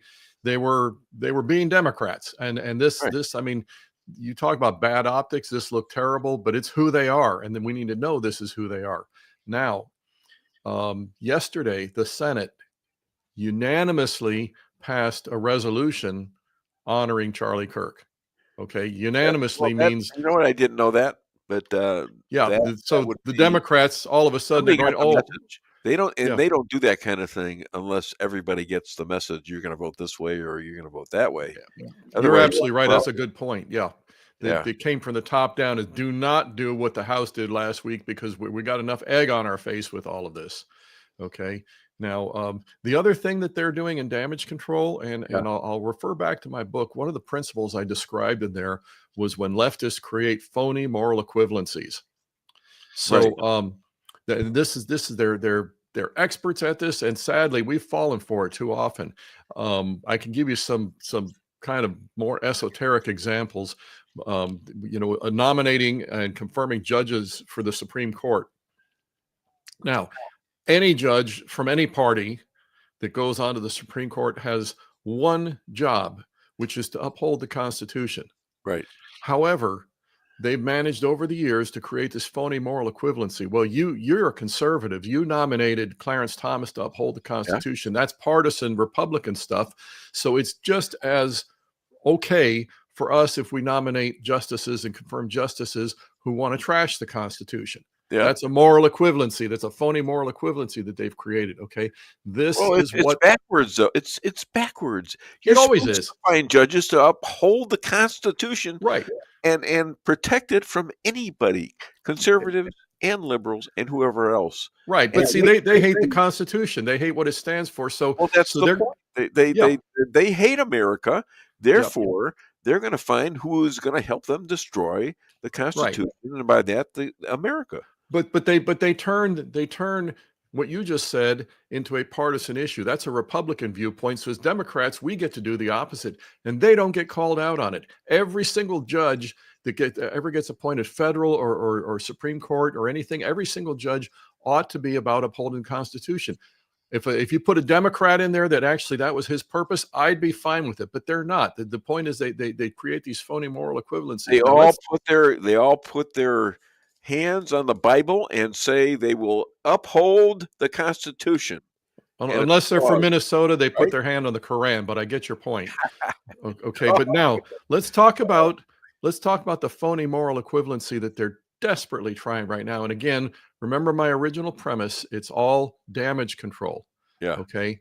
Now, what is the outrage that threatens America right now, according to the Democrats? It threatens America. It threatens the First Amendment, threatens the most horrendous evil that's ever been committed in the history of the country that the Democrats are screaming about right now. You know what it is? Well, Jimmy Kimmel got canceled. Yeah. Well, yeah. Okay? Right. Now, Of all from things. their perspective, it's like, well, okay, so that mean Republican guy on campus got murdered, and we'll talk about that more later. But this is something America ought to be scared Well, about. they're blaming that on Trump.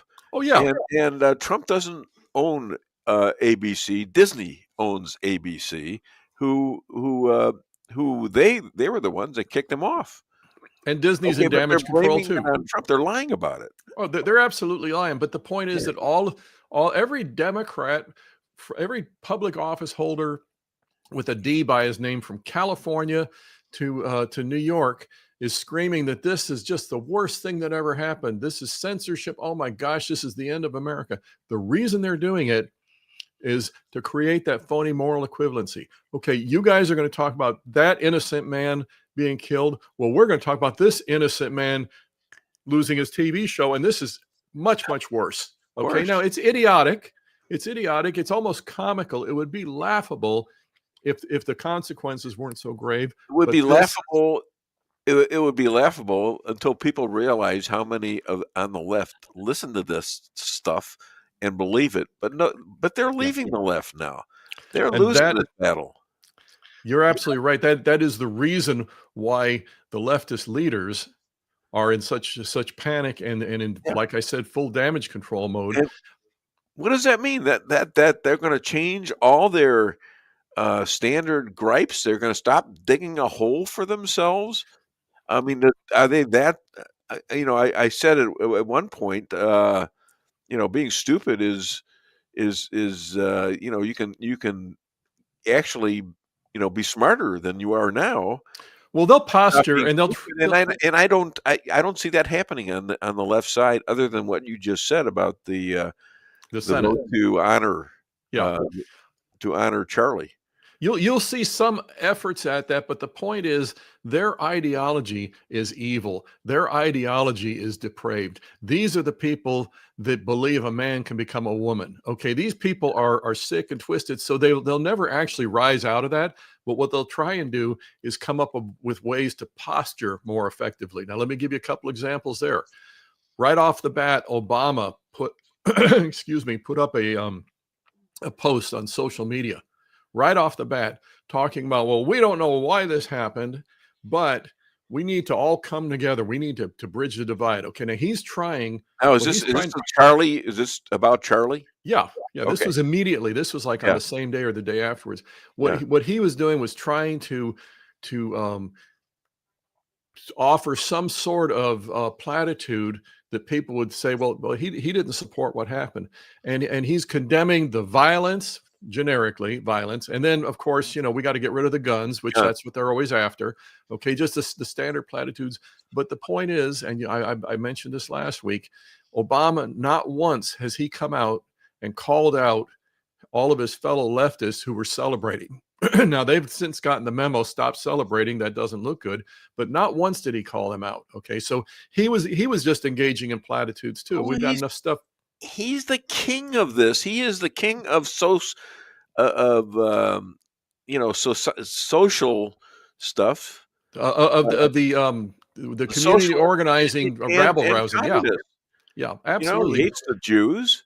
Yep, trust me, he hates. Well, he hates America too, and he hates America, and yet he had Jewish people working for him. Just yesterday, they're self-hating Jews. Well, yeah. They're leftist first. You can be Jewish because you were born that way. It's kind of like if you're an Italian that puts pineapple on pizza. You were born as an Italian, but somehow you got corrupted. Okay, I'm Jewish. I'd do that. I think I have put pineapple on pizza. I think it's delicious. Oh no, now you're a heretic. All right, we won't go there. Anyway, the point is that a word for saying you're just a Jew? No, heretic means that you believe in sacrilegious things. So we've been called that a lot. Okay. So if you put pineapple on pizza, I'll be praying for you. Okay. Yeah. Gee, that's so comforting.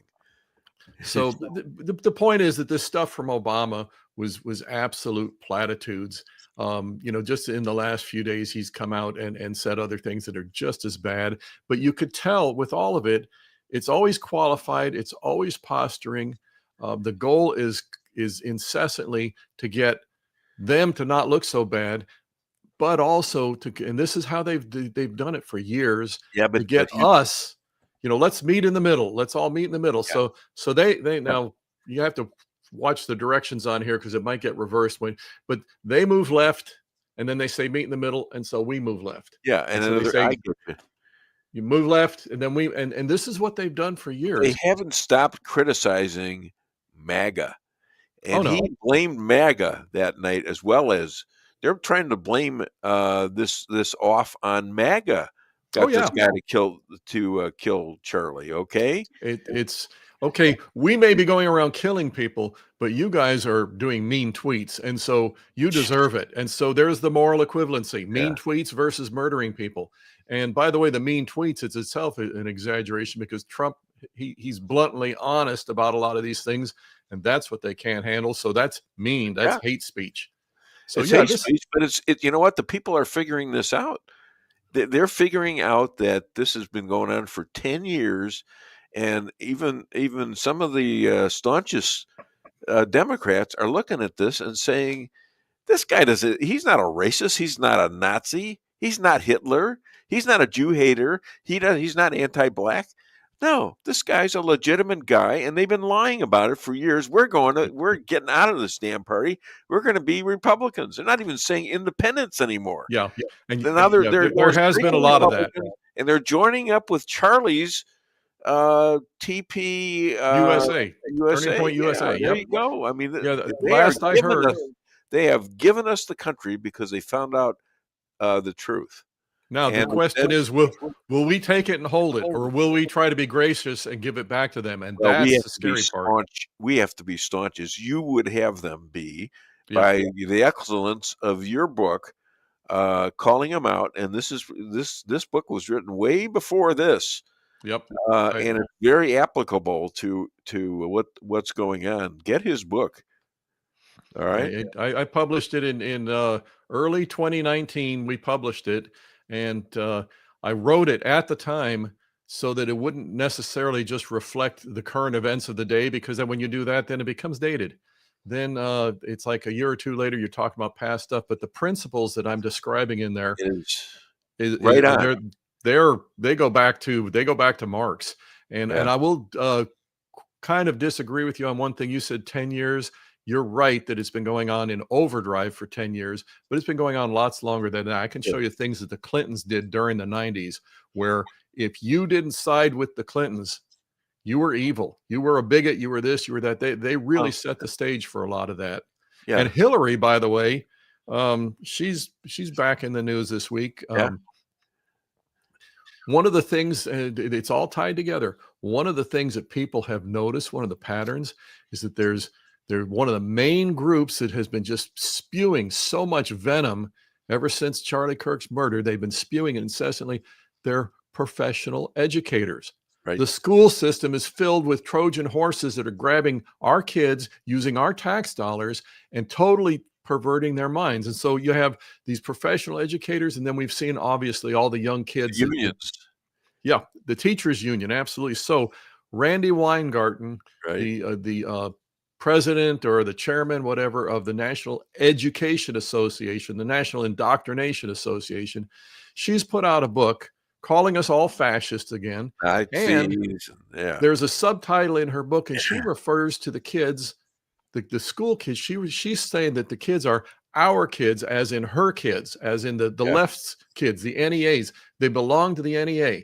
Okay. And you and I trying to control the education of our own children that we pay for, and that we have to live with the results. She's saying that's fascism. There it is again. Fascist, bigot, Nazi. Does China do that? And does Russia do that too? Do they say these are our kids, we're going to bring them up? Nazi Germany did that. Yep. Exactly how they do it. And there's Hillary championing Randy Weingarten. And they're all calling us fascist again. Guess what? I think that's been a little overused, because the fascism was exactly what these little mobs in the streets are doing. These brown shirt Antifa types, as they go around and riot and attack and assault and commit arson and looting and all kinds of other things in order to establish power. Those are the real fascists, but they say they're Antifa, they're anti-fascist, and all of a sudden they get a pass. But you know what? You know what's happened here? We had a horrible event happen in 2020. That election was stolen. We know it was stolen. But with the advancement of the Biden administration, which was basically the old Obama administration, we have found out the contrast between, because they never thought Trump was coming back. Right. They never ever in their minds, in their little minds, thought evil, but little, thought that Donald Trump had a chance in hell to come back, especially after all the lawfare. I mean, this guy was convicted of 34 felonies, for goodness sakes. He ain't coming back. Yeah, and that was all part of the plan. It was all part of the scheme. Mistake, and now everything is up for grabs. Play Cash Patel, please. We're going to play something for you. If you want to work on bringing this country, it's my time, not yours. My God.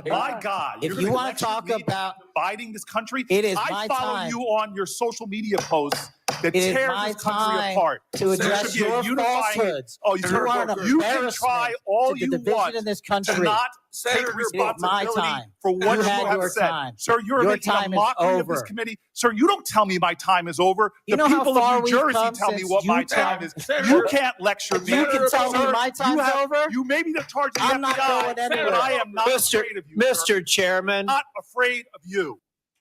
Wow. Cash Patel ain't taking it. And let's talk about what really just happened there. Yeah, okay, please. Okay.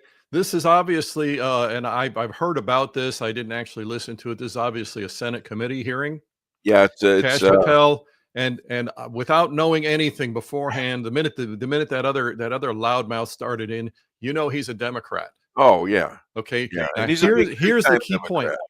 He's a black Here's the key- Democrat. I should add that because there's a lot of race going on. Oh, you're not black. Well, I mean, yeah, don't but care about black. Cash Patel's he's a little on the suntan side himself, so he doesn't get white privilege. So He's Asian. Yeah. But here's what we need to understand. The valuable lesson to take from this is that what does that senator fear more than anything else in the world? What is he doing? He's trying to shut Cash Patel down. Why? Oh, yeah. Because the truth is our most powerful weapon against the left. The truth is what will, Scripture says this, the truth will set you free. You shall know the truth, and the truth will set you free. And they know they know now that Patel knows everything they did and is finding out everything that he didn't know that they did, and he's got it all. He's got enough. And we need to see some arrests. We need to see some incarceration. Well, I agree. Prosecution. I agree, but you got it. That's why I always say Trump 28. Let's go, right? Because he doesn't have enough time to do this. And it has to by nature. You have to get a lot of evidence and things like that together, and that takes time. Yeah. So I have a theory on this with Patel, why they're not jumping at the arrest. One, I think Dave's right. They're trying to make sure they have overwhelming evidence so that they can prove it. But two, maybe dangling themselves out there so that the liberals start going, okay, I'll talk and I'll say who did what if I can get a plea deal, and start letting them turn on each other. Well, yeah, and I think that could happen. There is some of both going on. You're absolutely right. But we have got to bring these people to accountability, because my biggest concern is that some of this stuff, I've got this imprimis from Hillsdale College. I'm sorry. Excellent publication they put out. And they talk about the Russia hoax. And with some of these people, the statute of limitations is running out. So they committed the crime. There was no follow-up because obviously the Biden-Obama crowd during the last 4 years wasn't going to follow up. However, they didn't really get up and say, okay, well, we're done with this because we don't need it anymore. They kept talking about it, which takes away it adds to the time that you can see them. You're talking about they were continuing to commit perjury, so it's a new incidence of perjury, in which case there's a new statute of limitations. And one way or another, we've got to get these people. Well, that's going to be the legal argument. Yeah, they're going to try to weasel themselves out legally, but we have a decent case to say, look, 2 weeks ago, you just said something about this, Mhm. and that means you're right up to date, right there to start your immunity, and that's another 5 years or whatever it is. They did absolutely nothing wrong, but they all got these auto pen pardons from the Biden administration, even though Joe Biden had no clue what was going on. Okay, this is how deep and how And multi-layered the even corruption those is. now have been according to what I read, 80 plus these pardons have been denied by a appellate court. Good, because they were never legal in the first place. And what I suggest President Trump do is when he pardons somebody, that he does it in front of the cameras with the cameras running, and you see him sign it, so you know it's legal, because they're going to come back and say the same thing. Right. And again, they put the shoe on the other foot, and so much of the time, our side takes what they say and starts running with it and trying to defend ourselves. And at some point, we've got to stop doing that. And Well, we have again, to be much more on the offense than defense. We can't. That's it. We can't win on defense, and and they know how to put us on defense all because the we can time. say, "Well, you're lying. You're lying." Who cares about that stuff? Yeah. Because we got plenty on them and we have the facts on them. We got so many facts about Adam Schiff that he's never getting out of jail if he doesn't plea something and rat on somebody else. And that goes right along with your favorite Democrat, Liz Cheney. Oh, wait a minute. She No, calls that's herself your a favorite. Republican. No, that's your favorite one. The one that you don't want to, have. That's why you're not doing anything about the 1-6ers, because Liz is your friend. I'm telling you Maybe that more. situation, Yeah. that situation needs to be busted wide open. Yeah. Because what she did, first of all, she perjured herself constantly on that committee. Secondly, the destruction of evidence. If the IRS comes to you and says, we think you have money in your refrigerator, and you flush it all down the toilet, they're going after you for destroying evidence. Okay. And but she did that. She put all this stuff out there, and then she destroyed the evidence. She needs to go to the slammer for a very long time, and soon. It needs to happen soon, because every day that she's walking free. Nobody's talking about that. Nobody, even Pritzker, that idiot governor, is saying, "Well, and the 1-6ers, he doesn't know what's going on, really." Yeah. I have the lawyer on this show, and you know him. Okay, the lawyer is Mark McCloskey. Oh yeah, Is American on it. hero. He represents all of the pardoned 1-6ers and the ones still in jail, Yeah. and the ones just let out of jail. Okay, he knows what the hell's going on, and I know intimately what he thinks and who he's working with and all this other stuff. Well, let me use that to segue into another topic that we have got to stay ahead of, if I may, just real briefly here. One of the things that the left loves doing, and they've been good at it, and we've fallen for it. Rush used to use the term scandal fatigue. Okay, so what happens is it's one outrage after another, and so we forget all the old stuff. Let me give you something you probably haven't thought about for the last 2 weeks, and yet this is just one more example of the evil of these people and how they operate. You remember all the vandalizing of Teslas? Yes. I haven't thought about that. We haven't discussed it, haven't thought about that. I know, but I have read about it, and I have this, I have some of the stock. I have more than enough, more than I should have, probably. If any Republican had spit on the windshield of a Democrat car 6 months ago, it would still be making the news. In the same way that you're still seeing J6, J6, J6, okay? It would still be making the news because they seize the narrative, and we respond to the narrative instead of taking things back to their original source. These people, this is what they did all spring, and these are the same people that are now saying we need to have unity and both sides commit these crimes. And the standard litany of lies, we, the conservatives, the Christians, the patriots on the right, who have seen the good and the evil and are aware of these things in these terms, we've got to call it out in that light and stand firm on it and not let them shift the narrative. Well, that's where you differ from the average Christian, because you believe now, and in that you don't listen to all this. Well, be kind and forgive and all this stuff.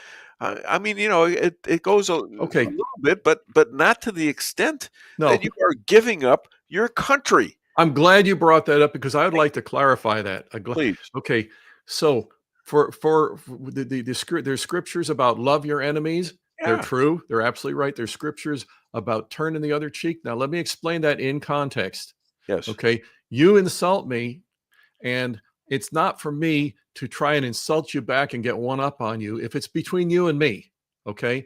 If it's between you and me, I turn the other cheek and I try to be nice to you. But if there's other principles at play and there's innocent people involved, for example, the so-called Christians in Nazi Germany, the ones who colluded with the Nazis because they wanted to be good citizens, and so they told them where the Jewish children are hiding up the street. That's not Christian. The Christians in 2025 America who want to be nice to these leftists, and so they put their kids in school so the leftists can indoctrinate them, or they ignore the fact that these leftists are promoting abortion or this tranny stuff. There's nothing Christian about that. Right. There was two things that Jesus did. If it was a matter of helping somebody through kindness, he would do that. If it's a matter of calling out the liars and the evildoers, nobody did it more powerfully than he did. John the Baptist, he called them a brood of vipers. Jesus said that they were sons of the devil. Okay. They called these people out in no uncertain terms. Now, if it was a matter of just trying to get along with somebody because they were mixed up, that's a whole different thing.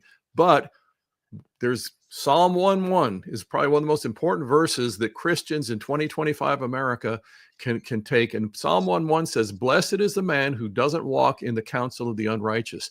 When I look at what is the right thing to do, I take directions from Scripture, from God's Word. I don't take it from the people who hate those things. So the leftist is telling me how to be a good Christian. I reject that. Yeah. Oh my God, there's a monster that came in here. I can't believe it. Sorry. I got Don Mayhew, I think. Yeah. A monster? Yeah, it was, my God. Oh, is he a monster? He's terrible. Terrible guy, but I like talking to him. He's a lot of fun. Okay, so what else you got for me? You got 3 minutes. Oh, what else I got from you? Let's see. Okay, the Russia hoax is still going. We need to stay after that. And I'm trying to see. Russia hoax now is being handled pretty much by the FBI, and they're going back on that one too, because it is a present day argument amongst the Democrats. They're still talking about it like it happened. Oh yeah, and every one of those that does that is promoting a false narrative, and they need to be investigated. Every single one who does that needs to be investigated. There's one more thing that I want to talk about is that between the social workers and the teachers, the indoctrinators, in these schools they're continuing to come out with these vile things that they've been saying since Charlie Kirk's murder. What we need to do, it needs to be demanded coast to coast mental health screening for these people, because the schools have been thoroughly infiltrated for the last 30, 40 years at least, with these lunatics that have a teaching degree, and all of a sudden, they have a teaching degree, so they're qualified to go sit there in front of a bunch of children. Some of them should be registered sex offenders. A lot of them are just poisonous. There are some good people out there. The only really good ones are the ones that are condemning all the rest of them for being evil people. But every one of these people need to go through a mental health screening. And if they fail it, out the door they go. Secondly, if they fail it and they go out the door, then whoever hired them needs to go out the door too. Okay, somebody, I guess you paid for this, although I don't think she'd do this for money. Patricia's great. Says, well said, Chris. Thank you. All right. And thank you, Patricia. And Dave will buy you a pizza next time you're in town. You were supposed to buy me a pizza years ago. I said, whenever you're in Cheyenne, I said, you go to Cheyenne. You're not in Cheyenne. Cheyenne, Wyoming, Mondello's Pizza. You go there, you buy a pizza. Where are you at right now? I'm in Missouri. I'm in other end of the state, but I'll rest come my see case, you. Your Honor. Is there anybody with honor in this room? I don't know.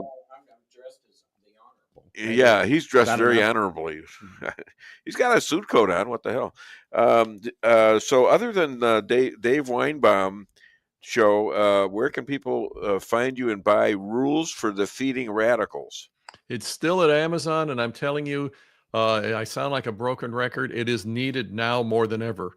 It's exactly what our young people need going off to school to understand the hornet's nest into which they're going, so that they don't get brought in, indoctrinated, and converted, which is we're seeing too much of that. Did you hear about the football center who sued the quarterback? Oh no, here we go. No, you're not on yet. Yeah, is Lisa going to cover for me? She hasn't been covering for me. No, you don't. You're not supposed to interrupt. I understand he's going to interrupt. She's out of the room. That's why he's getting away with it. It's not. Is it too early to call you a schmuck? I don't think so. So did you hear about I'm going to start over. I'm going to hear about. Did you hear about the football center who sued the quarterback? Yeah, I just heard it a moment ago. His suit claimed he was victimized by screamed orders and unwanted touching. You should. He's a DEI hire.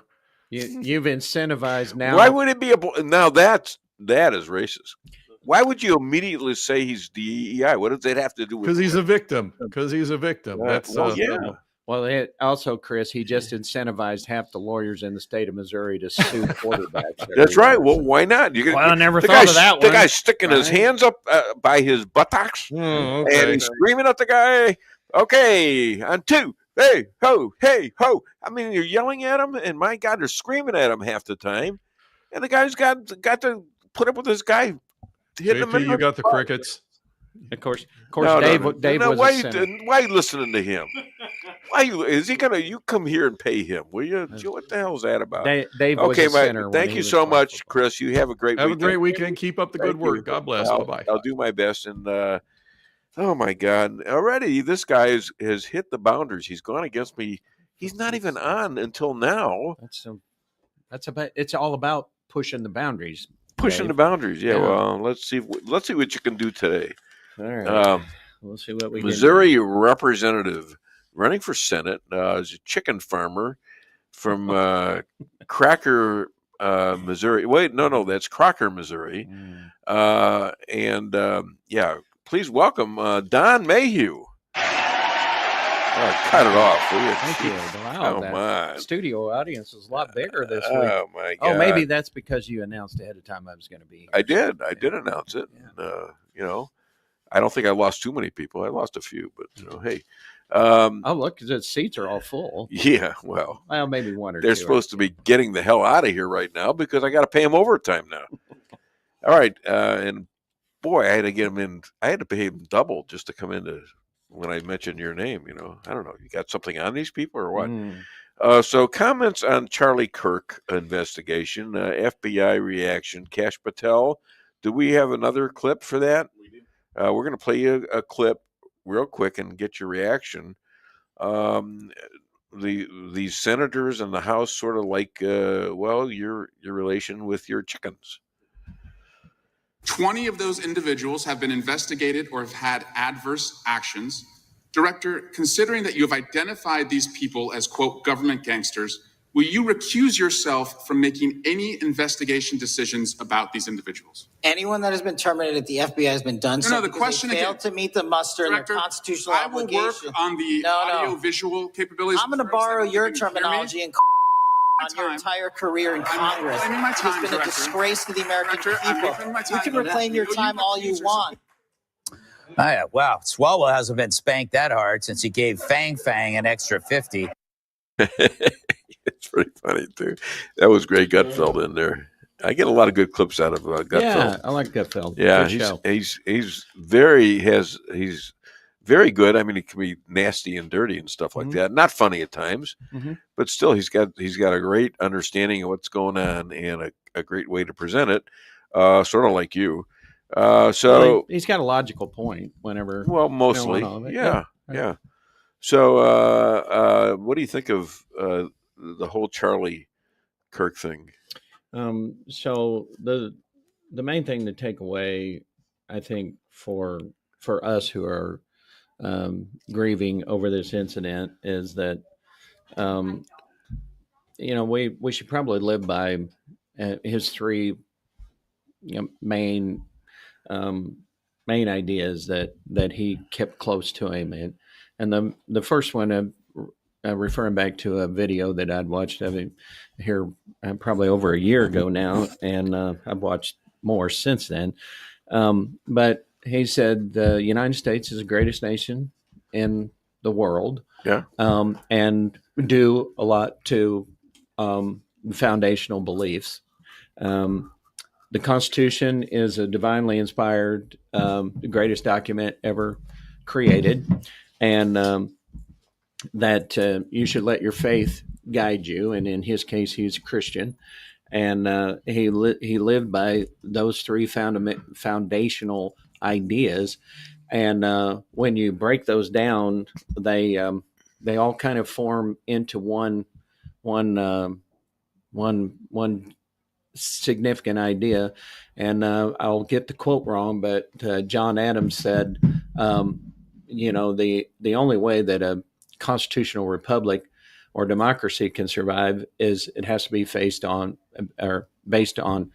moral principles. Yeah. And of course, what we see from the left, and proven by their response to Charlie's death, is that they have no moral compass whatsoever. I had to stop. Did they ever have it? Or, I mean, there was at least a few of them that were over history. Well, wasn't there? I used to, in the past, I used to know some folks that would call themselves pro-life Democrats. Yeah. And of course, even those pro-life Democrats have drifted away from the Democrat Party because they are so adamantly anti-life and anti-biblical principles. And so while there still may be a few out there that are clinging to hope that the Democrat Party can become more reasonable, though what we've seen is a drift toward chaos and craziness. I mean, I don't know any other way to describe it. There are Christians and a lot of Jews in the Democratic Party. And I don't know how the Jews stay there. I mean, my gosh, it's an anti-Semitic organization, without a doubt, and it's really incredible that Jews would sit there and take this garbage. The anti-Semitism, the raw anti-Semitism coming from some of the members of Congress and the Senate. Well, and they're not hiding it anymore. Yeah. So I always say that you can tell desperation on the part of someone whenever they come at you full-throated. They're no longer hiding the fact that. And so I think that was something that was always at the base level of I'll call them liberals. I'm not calling them Democrats per se. But certainly the liberals who have taken over the Democrat Party, that anti-Semitism, racist ideology that they adhere to has always been there. That's always been the subtext of everything that they did. I challenge you to tell me how this works. Who's more racist? The person who says that hard work and perseverance will get you anything in this country, or the person who says a black man can't get anything without a white man's help, and so which flies in the face of the foundational principles of our country and the ones that we've adhered to for years. Well, but that is encouraged and codified by the liberals, but it's been a long time since 1863. But still, there was a lot of pressure and a lot of bad stuff done back then too, to blacks. But you know what? Today versus 100 years ago, and you can do anything if you're black. You can do anything you want to, and most of them now figured that out. And I'm saying, enough of this. Enough. And they didn't see it under the Democrats, who kept that fire going. That you are not going to get anything unless we have to step in and do DEI, because that's the only way you're going to get ahead, which is very racist in and of itself. Certainly. And now they know they can do it. Yeah. Well, I often remind the folks who would say otherwise, but Lincoln was a Republican. Yes. And those principles. Oh my God! Did you just figure that out? Or? Well, different than the Democrat Party.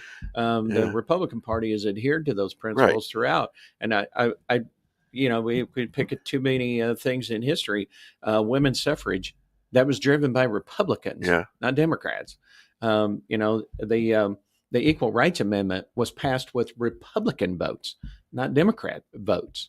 The EPA was signed into law by Nixon, a Republican.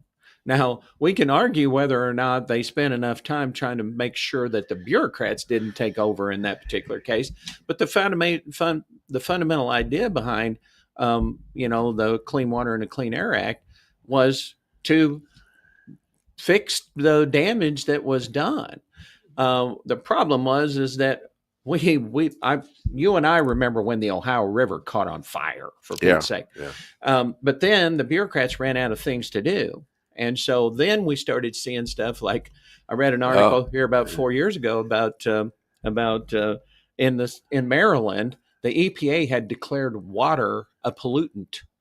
And because not a little pond that had a bunch of stuff in it, but all the water. Well, were they drinking booze or what? All the water in Maryland. I was going to be in the liquor business, but I found out it was very whiskey. Yeah. Okay. Well, come on. Oh, come on. So those were some of the things that. Hold on. Okay. Yeah, and come on. What do you know from Phony, you bastard? Okay, there you go. Well, so to bring it back to Charlie, Charlie Kirk was, you could call him a lot of things, but one of them is you couldn't call him a liar, and in fact, his number one statement: "Prove me wrong." Right here's the microphone. Prove me wrong. Exactly. Here's your opportunity. And the only thing that they could do is just scream at him the standard stuff, right? And so my mom even told me, after you raise your voice, you're not going to have a conversation with anybody. Yeah, right. It's going to be a war. And so, which is actually right from Rules for Radicals, which is Chris's book trying to be the counter to that. That is about silencing you. Let's face it. That's why Charlie Kirk was killed. He was killed because of them 3 words, because they could not. What 3 words? Prove me wrong. Yeah. Right. And they couldn't do it. I don't know if that's true or not. Maybe that's one of the reasons, but he was killed because there was a complete false narrative about him, which was that he was a fascist and he was racist and all the other things that go on. He was Hitler. Mm-hmm. All right, that's why these kids got this. He hated gay people. He hated transgenders, and so but those were not true. But if you say it long enough, they got him as another Trump. Okay, and they killed him because of that. Yes, but you see how that ties into the prove me wrong, because they couldn't. Well, yeah, prove him wrong. No, I say that, but not that didn't get out there to these people. No, to a lot of people. No, that's right. They're thinking that he was an evil bastard, and he wasn't. He was a great man. And I never saw him raise his voice. I've watched several of his videos. He was nice to them. He was a friend, giving them advice.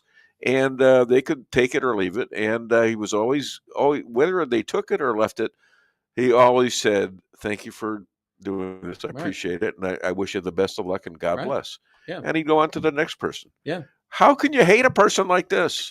Well, it was who, fundamentally who he was. He was representing the diametrical opposite of what their narrative should be, what they think men should be. Let me mention another thing, and I've talked about this a lot, and it's getting a lot of recognition, and that is the professors.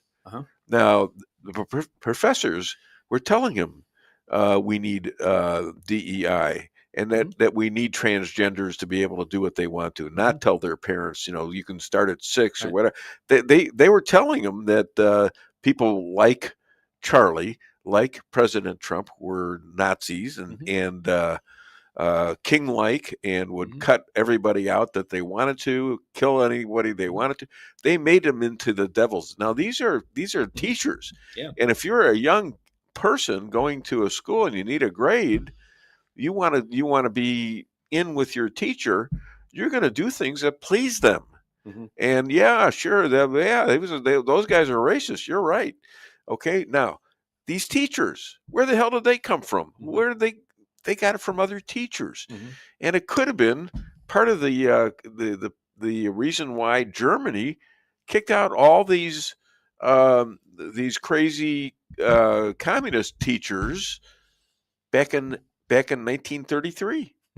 And where did they go? They went to Harvard. They went to U.S. whatever your Ivy League universities are. That's where they ended up, and they were teaching this crap. Yeah, well, I mean, and this isn't a recent development, folks. Back when I was in college, which was year before last, but we had that going on then. I was probably a little more outspoken than I should have been in college, but I thought it was the birthplace of ideas. I thought we could have those conversations and take differing positions. Little did I know that was not true, that you had to take the position of whoever it was that was giving you the grade. And so at least I was smart enough to figure out. Yeah. It cost me in one case because I was asked to write an essay about a history essay, and I couldn't resist the temptation to include political facts in it, and I got good marks on how I put it together. I had my footnotes and all of that good stuff, but that was only half the score. I got dinged on the subject matter.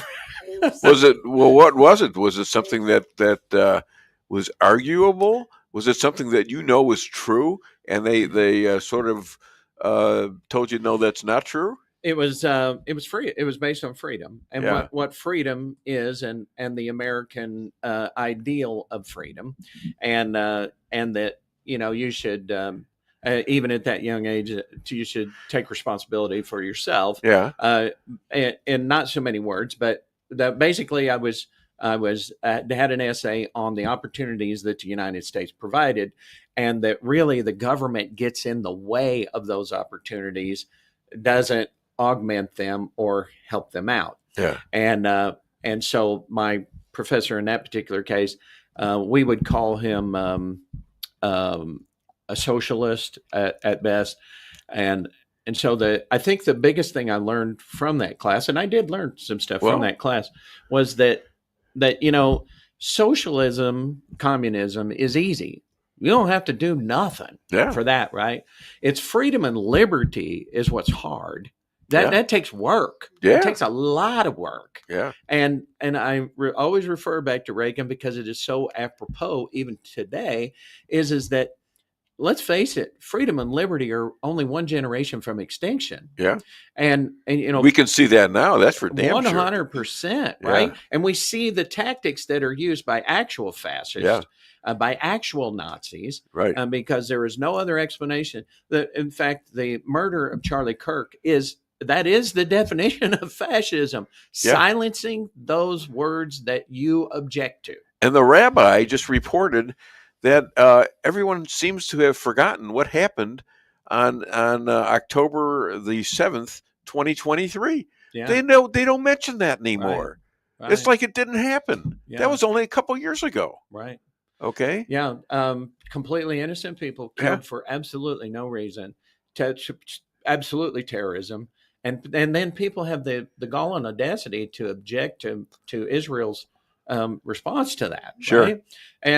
And so, and let's face it, the other thing that Charlie said, and probably not so many words, but maybe he actually did say this, was that elections have consequences. Yeah. And I think that his words in one video was, imagine or look what the one election, the difference one election can make, and we see this now. Yeah, the cancel culture is now throwing a fit over this idiot, supposedly comedian that got fired, somehow blaming that on Trump. But it was their people who got rid of it. But Trump has no control over 95% of the media. Obama just did this. He just blamed it on Trump. Yeah. Okay, and MAGA. All right. Well, do they think Nexstar suddenly became a conservative organization? They had how many ABC news stations throughout the country? I think they had 16 or 18 or something. And they said, we can't have this guy on because our viewers, Republican and Democrat, were objecting to his absolutely disgusting comments. Colbert and Jimmy. I had to quit looking at, and people were sending me social media posts and everything. And all I was doing was getting mad, right? And then I had to. Why would you get mad? Because there's things that they were saying were absolutely vile. Well, I mean, without being vile, which is going to be tough for you. What were they saying? Well, all of the things that we objected to with this idiot comedian, I can't even remember his name. Jimmy Kimmel. Kimmel, but. It was a continuous theme of celebration over his death.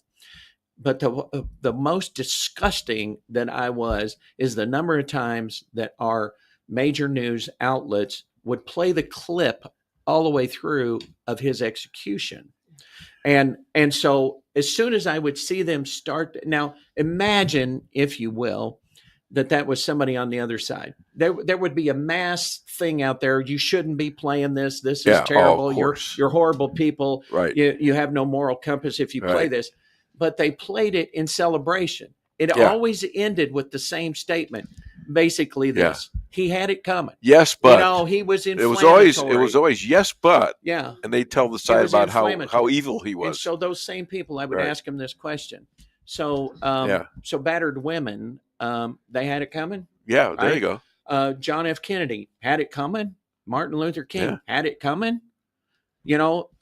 So Gandhi had it coming. Yeah. Right. So, if that is your solution to everything, then no solution is ever found. Well, that's the point. Yeah. And I think people are onto that. And I think somehow God maneuvered this in these elections with Trump first election and them deciding right off the bat, 10 years of this, that they were going to somehow destroy Donald Trump. After all, he was a liberal at one time, for goodness sakes. They loved him.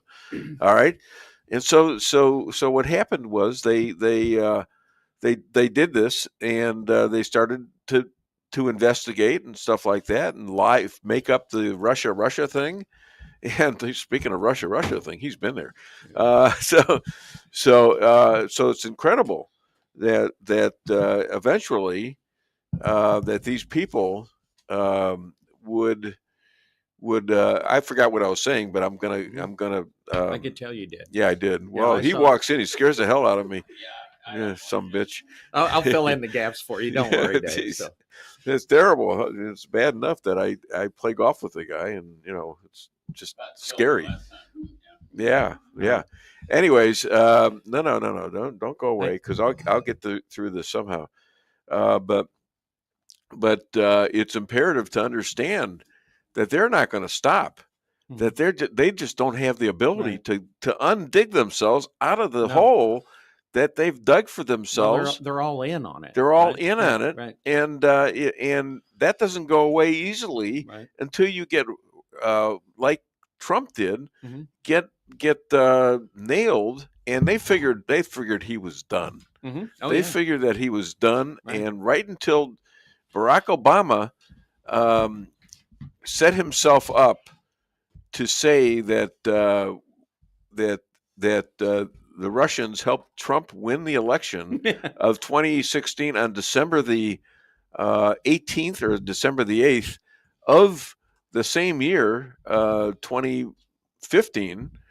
Then all hell broke loose because nobody reported that. None of the CIAs and the they all said nothing's going on with Russia. So it became just him. Well, there was 51 of them, remember, that said just him, and the the laptop was a Well, then hoax, that right? became the 51 that went into 2020, you see. Yeah, right. And fixed that race, and then we got to see exactly what they were doing and exactly what they did over those 4 years, figuring that the Democrats figuring he's never ever going to suffer him. He's never ever going to be back. We can do whatever we want to do. 34 felonies they got him on, 34, and all this other crap they did to him. And they said he's done. And so they figured they could go on with this stuff.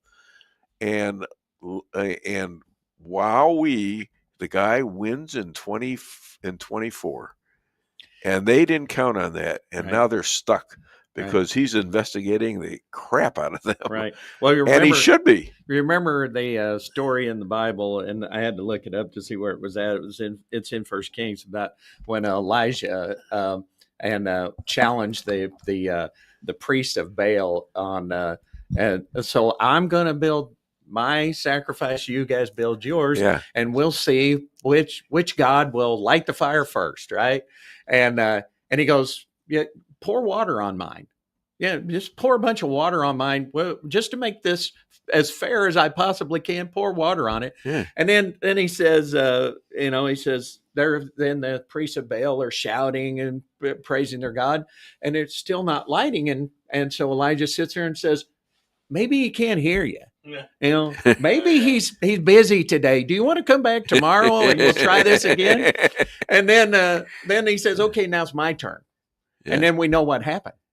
Fire from heaven came down, lit the altar, and fried the priest of Baal.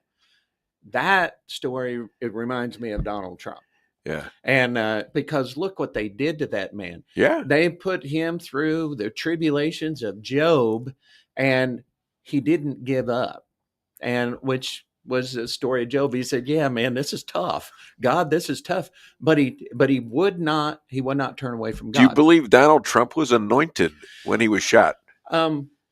So protected, yes, without a doubt. Okay. But now, anointed, it comes with Leviticus. Yeah. I understand what you're saying. Oh, you're gonna butt in here, aren't you? Yeah, let me just say something about that, because over my life, I could have died many By the way, times. this is Bob Willis. Let me introduce you. Willis. I don't care whether you stay or not. That doesn't bother me. I think we could have a good conversation if you got the time. He's an Iraq War veteran, federal forestry manager, honored for his work. College athlete, author of many books, published in process.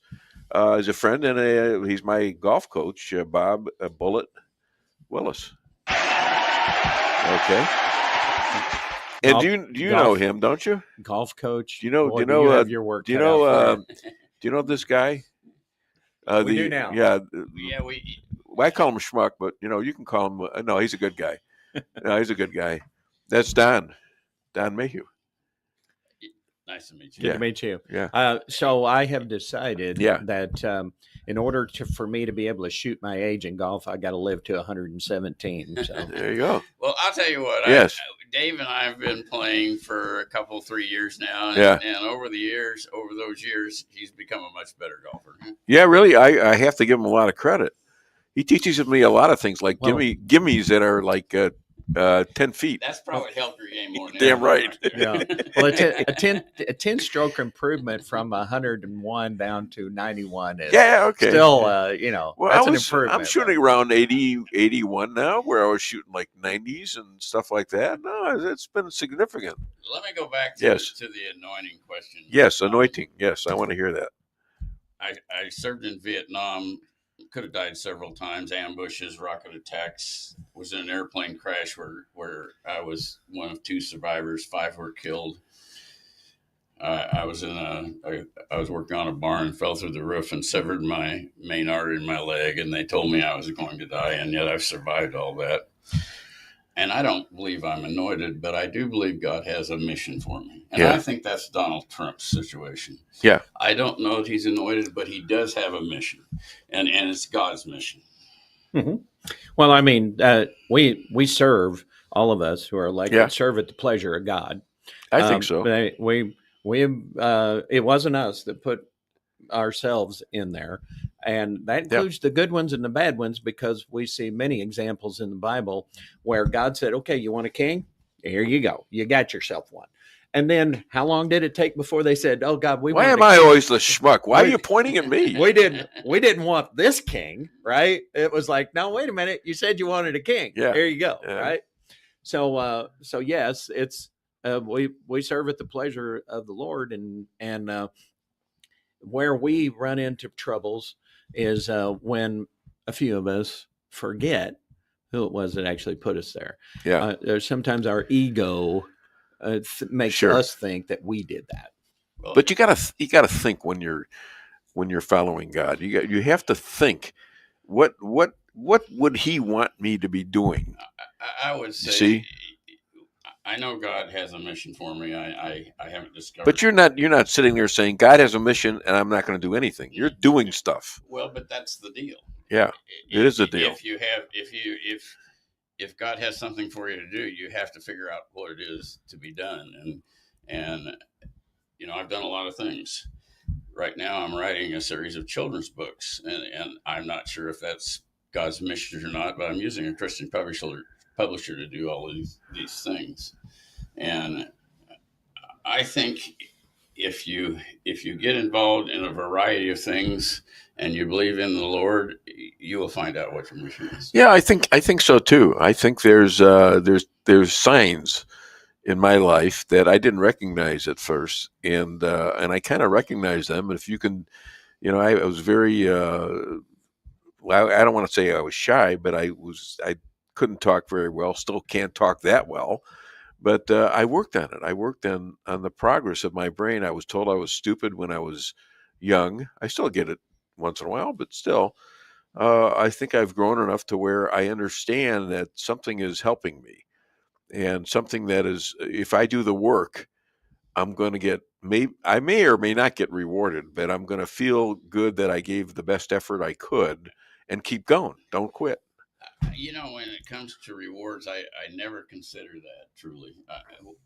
I do things that I try to help people with. Yeah. And that's enough.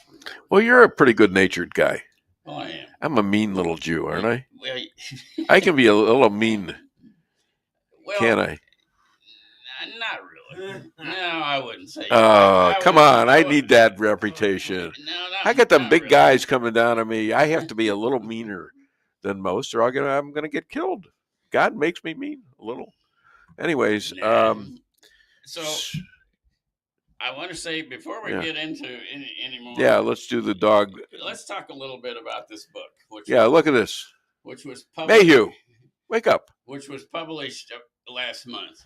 This is a part of a 4-book children's series, and the reason I want to talk about it just a little bit is because of the media interest that has developed for this book. Yes. The media interest, there's a social media program that is being developed by an organization called Snow Tree Media. And there's an international program that's going to market the book in Europe that is supported by a group called CT Media. If you're in Frankfurt, Germany next week, stop by the largest book fair in the world and see if you can find a dog. And I would suggest that people that want to look at a really cool little video, go to the Covenant Publishing site. There's a 30-second spot on the dog book. It's really neat. I had to choose the music. You can evaluate that if you go to the site and see what it's about. But it's fun. It's a really neat little book. Another book's coming out shortly, and we'll talk about the adventures of the Kessler-S King at a later time. And you also wrote a book about Kansas. I did. Where your ancestors. The Last Buffalo in Kansas is also doing well. It was published in May, and it was published by TBN, the largest Christian network in the world. Yeah. And Trilogy Publishing is TBN's publishing arm. Did you ever think when you were a kid that you were going to be a writer someday? Absolutely not. But I will tell you a story about that. Yeah. When I was in the first grade, There was a contest, AAA, develop a poster for car safety. Okay.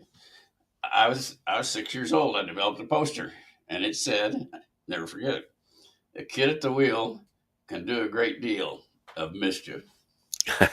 I got third place and won $1. Hey, but and that was my publishing debut, right? But all right, that you well, got that made you a professional. It did, right? yeah. You got into it. Yeah.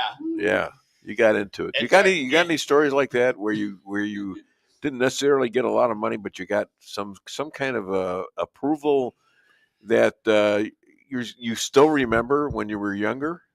Well, I've got many of them kind of stories, but they usually have a different ending for them. But well, you're out of jail, right? Well, it was kind of like the story Yeah. I talked earlier. I also seems like my mouth tends to overload my tailbone on a few occasions. Yeah.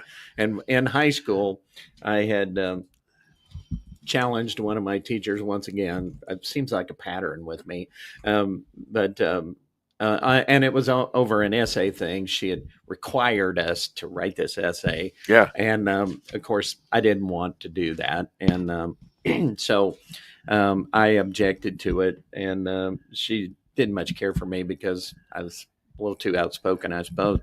At any rate, so in the last desperate moment, she said, well, this is half your grade or whatever. Yeah. And so I had procrastinated like I tend to do on lots of things.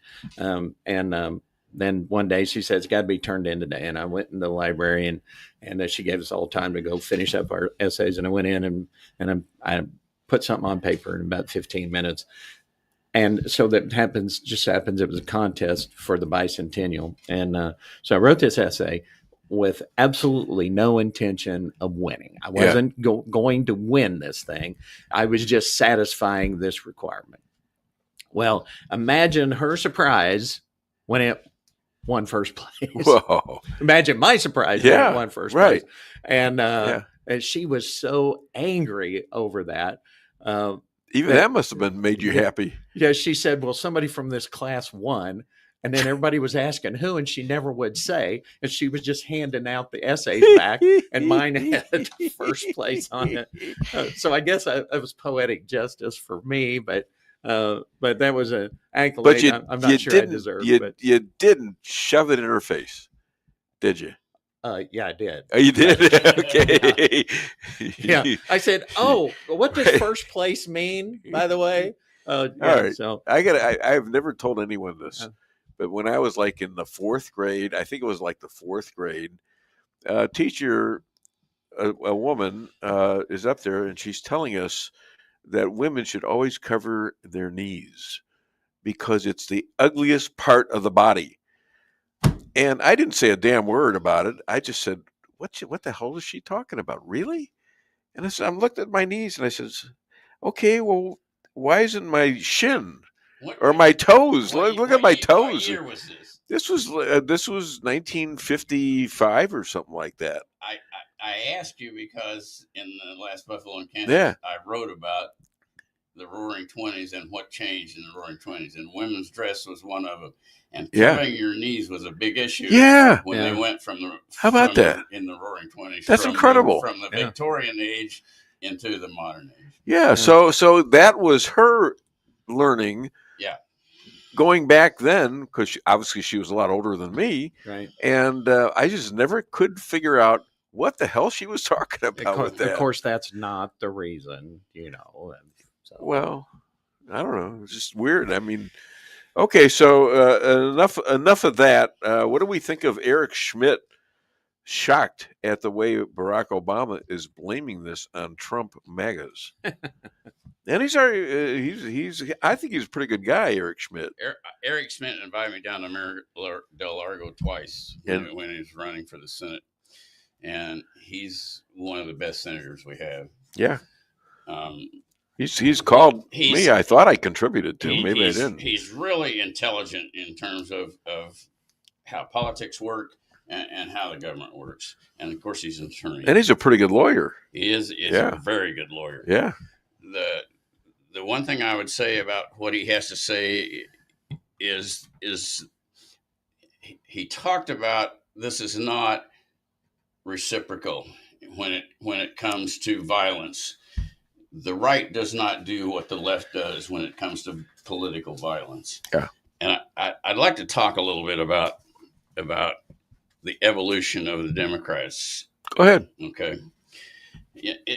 In my view, it all began about 2 decades ago when the Democrats got into politics associated with attack ads.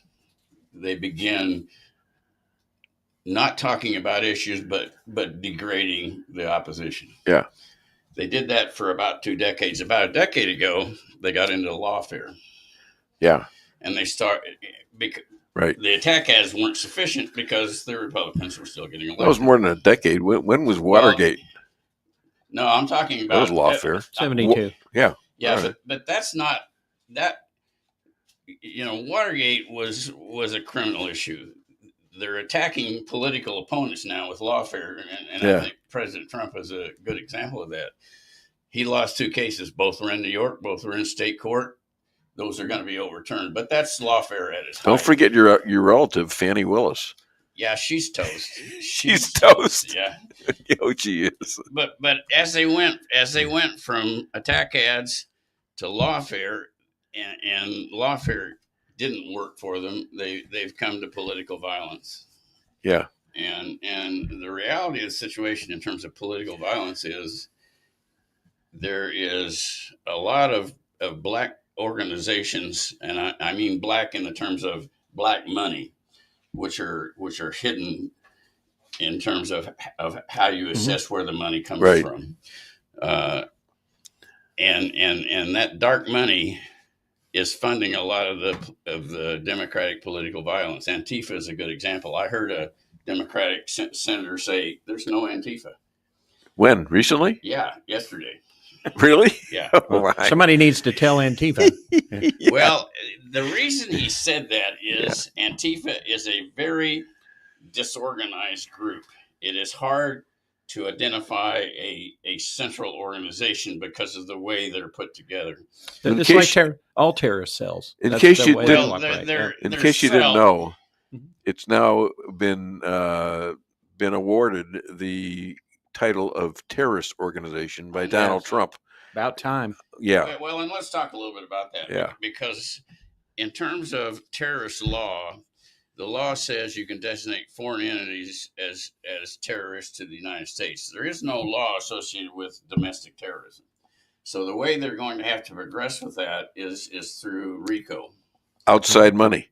Well, no, but it's going to, they don't. You got to prove outside money. They don't have any law in place to prosecute domestic terrorism. Really? The only way they're going to do that. Well, that's RICO. The money The only from way they're going to do that right. is the laws developed to fight the mafia, Right. which are the RICO statutes. Well, but you can see the problem with writing a definition for domestic terrorism. You can see how that can easily morph into peaceful demonstrations. So there is a fine line in there. So, right. Yeah. I think it's pretty straightforward in terms of domestic terrorism. Yeah, When you set something on fire. When you have right? an organization that advocates overthrowing the government, we're talking about. And then you compare that to 1/6.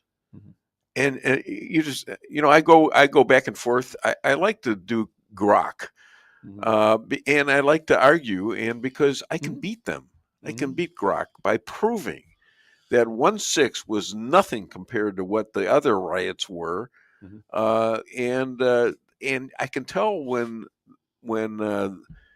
the AI is like doesn't get it.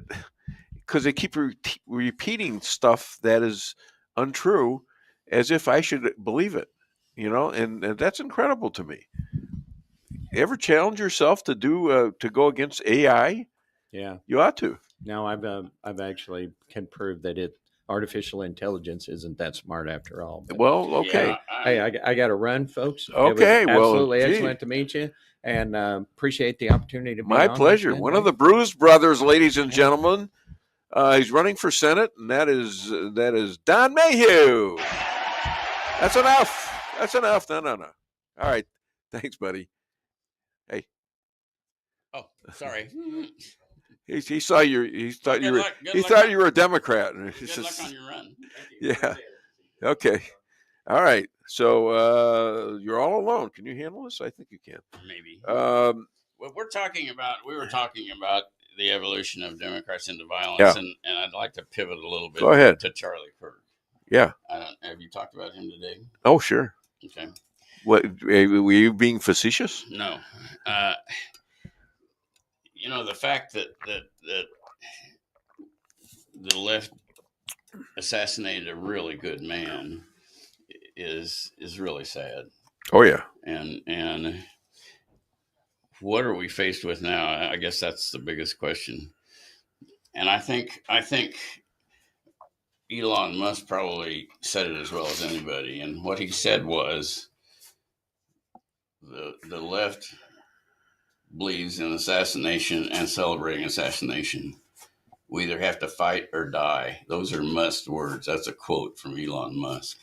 Yeah. And the reason he said that was because there was a recent poll that was released that said half of the Democrats support violence against Donald Trump and Elon Musk. Half of the Democrats support that. Yeah. So that's what we're dealing with. So how do we deal with it, I guess, is the biggest question. And the first thing I would say is we have to find out who the radical organizations were that radicalized this assassin. And I think you're going to find that Antifa is one of them. And Yeah. I think there's another splinter group off of Antifa called Transtifa. Oh, really? Yeah. I didn't know they were organized like the Oh, Transtifa. yeah, they're an Antifa subset. And it appears that they're the ones that actually radicalized this assassin. But we have to find everybody that's involved in that, and we have to follow the money. Somebody is funding Antifa. Yeah. And I believe it's George Soros, but we'll find out. And I think they're really getting scared of cash because he's got it. He knows it, and he's got the proof. Now the question is, there's a lot of FBI agents out there who are of the opinion that of their late bosses, going back to Hoover, that they're political. And they've got a lot of problems with finding these people. In fact, Bailey just moved from what was he? The AG of wasn't he the AG of Missouri? Yes. And he moved to the FBI.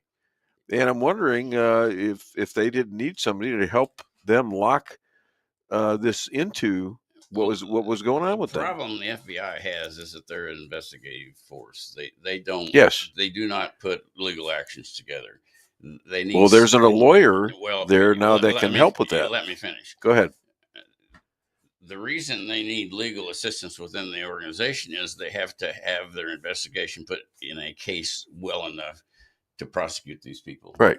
And having attorneys within their workforce is going to be an assistance in that regard. Sure. Okay. Well, that wasn't a move to, I believe, do that. Yeah, it was. Yeah. The other thing I would say is that there are a variety of left-wing organizations, and I'll just name a few of them: the Tide Foundation, the Ford Foundation, George Soros Open Society, the Southern Poverty Law Foundation. You got the daughter of Walmart.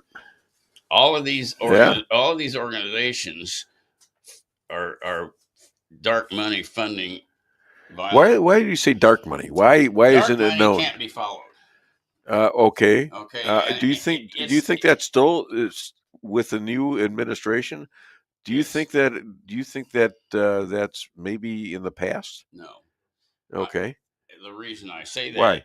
The reason I say that is a couple of years ago, they put my information on the dark web, and a prisoner in Texas used my credit cards to bail himself out.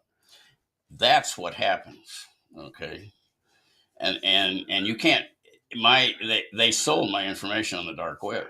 Okay. All right, go back. Who sold it? Who did this? You said the dark web. The dark web. It's you can't identify these people. They manage these websites with doing a variety of illegal things. Yeah. But they sell information is one of the things they do. can you find it? It's going to be really tough because, you know, you can't follow them on computers. They hide themselves too well. And that's the same thing that's true with these dark money organizations. Okay.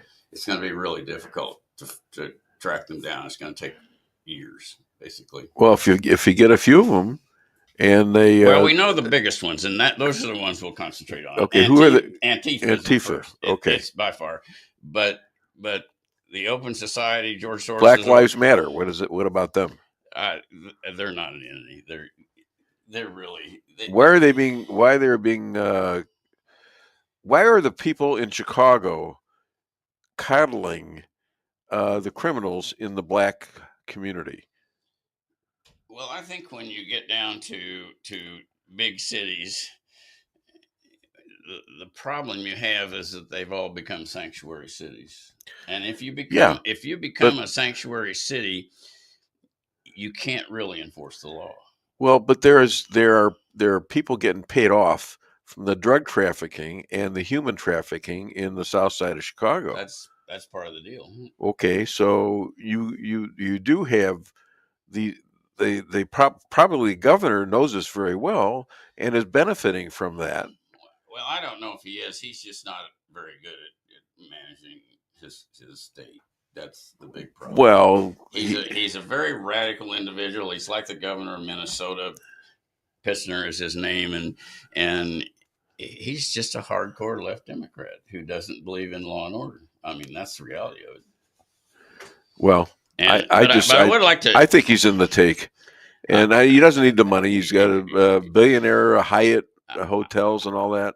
I don't think people in that arena need that are really involved in taking money. He's probably not in the top level of that organization. He just believes that he does not believe in law and order. That's the deal. He believes in sanctuary cities, and the reason they do that is because sanctuary cities create democratic votes. Now, do these organizations do things like arrange for assassinations?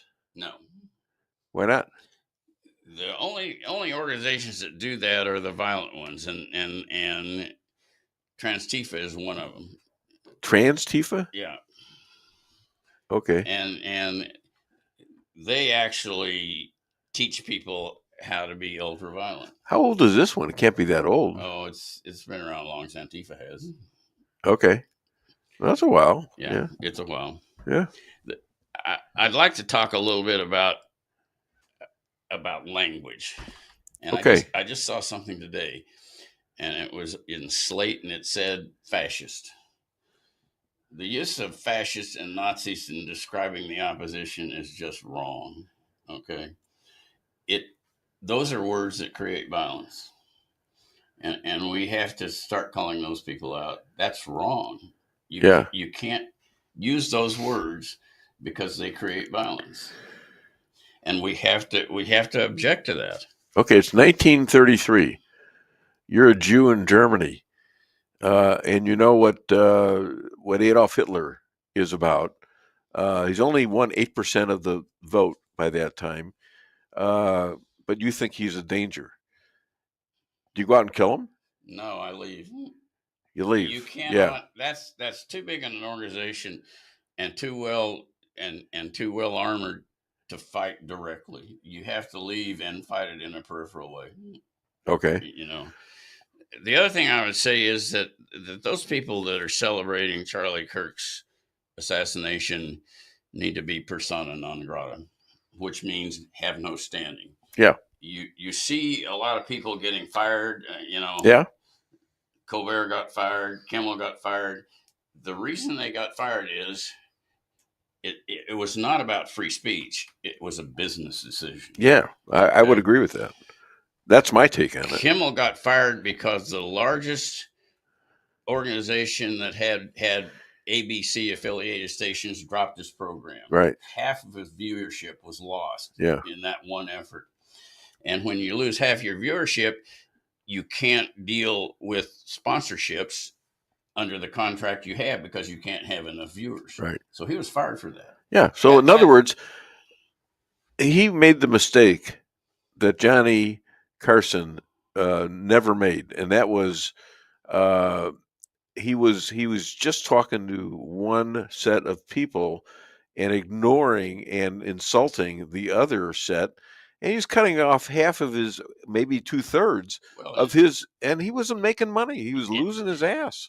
Well, for the, and I think that is a business decision Colbert right had there. the same problem. Same problem. And he got fired because he took the Tonight Show from a business that was making $300,000 a year to a business that was losing $300,000. $300,000 or 300 million. 300,000. Oh, okay. And in that situation, you have to do something different. And the reason people are getting fired because of their support of the assassination is because it reflects poorly on whoever they work for. Yeah. And consequently, from a business perspective, you can't allow somebody to damage your business in that regard. Well, Bud Light is a great example Well, of that. Bud Light's got a different problem. They went totally woke, and they did it. They didn't realize who their clients were, which are the Midwest beer drinkers. Yeah, beer drinking, sports loving men. Exactly. And they'll never recover from that. Yeah, I was wondering if they would eventually recover. I know they're doing commercials to help that. Now it's Ultra. But you have to realize what happened to Budweiser. They were sold to a European firm. Yeah. They moved their headquarters from St. Louis to New York. They moved their corporate organization from one in the Midwest to one in New York and in Europe. Yeah. They didn't have a feel for who their clients were. Right. And so they started marketing like you would in Europe, which was the Bud Light commercials, which were totally woke. Yeah. And they lost about half of the people that bought Bud Light. And it even increased more just because of the way they did. Big opportunity for other beers. Well, it is. And like I say, Bud Light will never recover because they are no longer a Midwest firm. Yeah. They're a European firm, and they don't understand their clients, basically. All right. The one thing that I would like to close with is we need to really make an effort for Turning Point USA. Oh yeah. It is one of the premier Christian organizations in the world, and they are the ones that are supporting dialogue between everybody. And I have no idea why the Democrats don't want to talk about it, but they don't. What do you mean they don't want to talk about it? They don't want to talk about issues. Right. They want to degrade people. Well, they degraded Charlie, and it was a lie. Well, they killed him, and they got him killed. Yes. But we need to talk to. And then they tried to excuse it as something that well, it was kind of his fault. You see, it wasn't his fault. Well, you can't.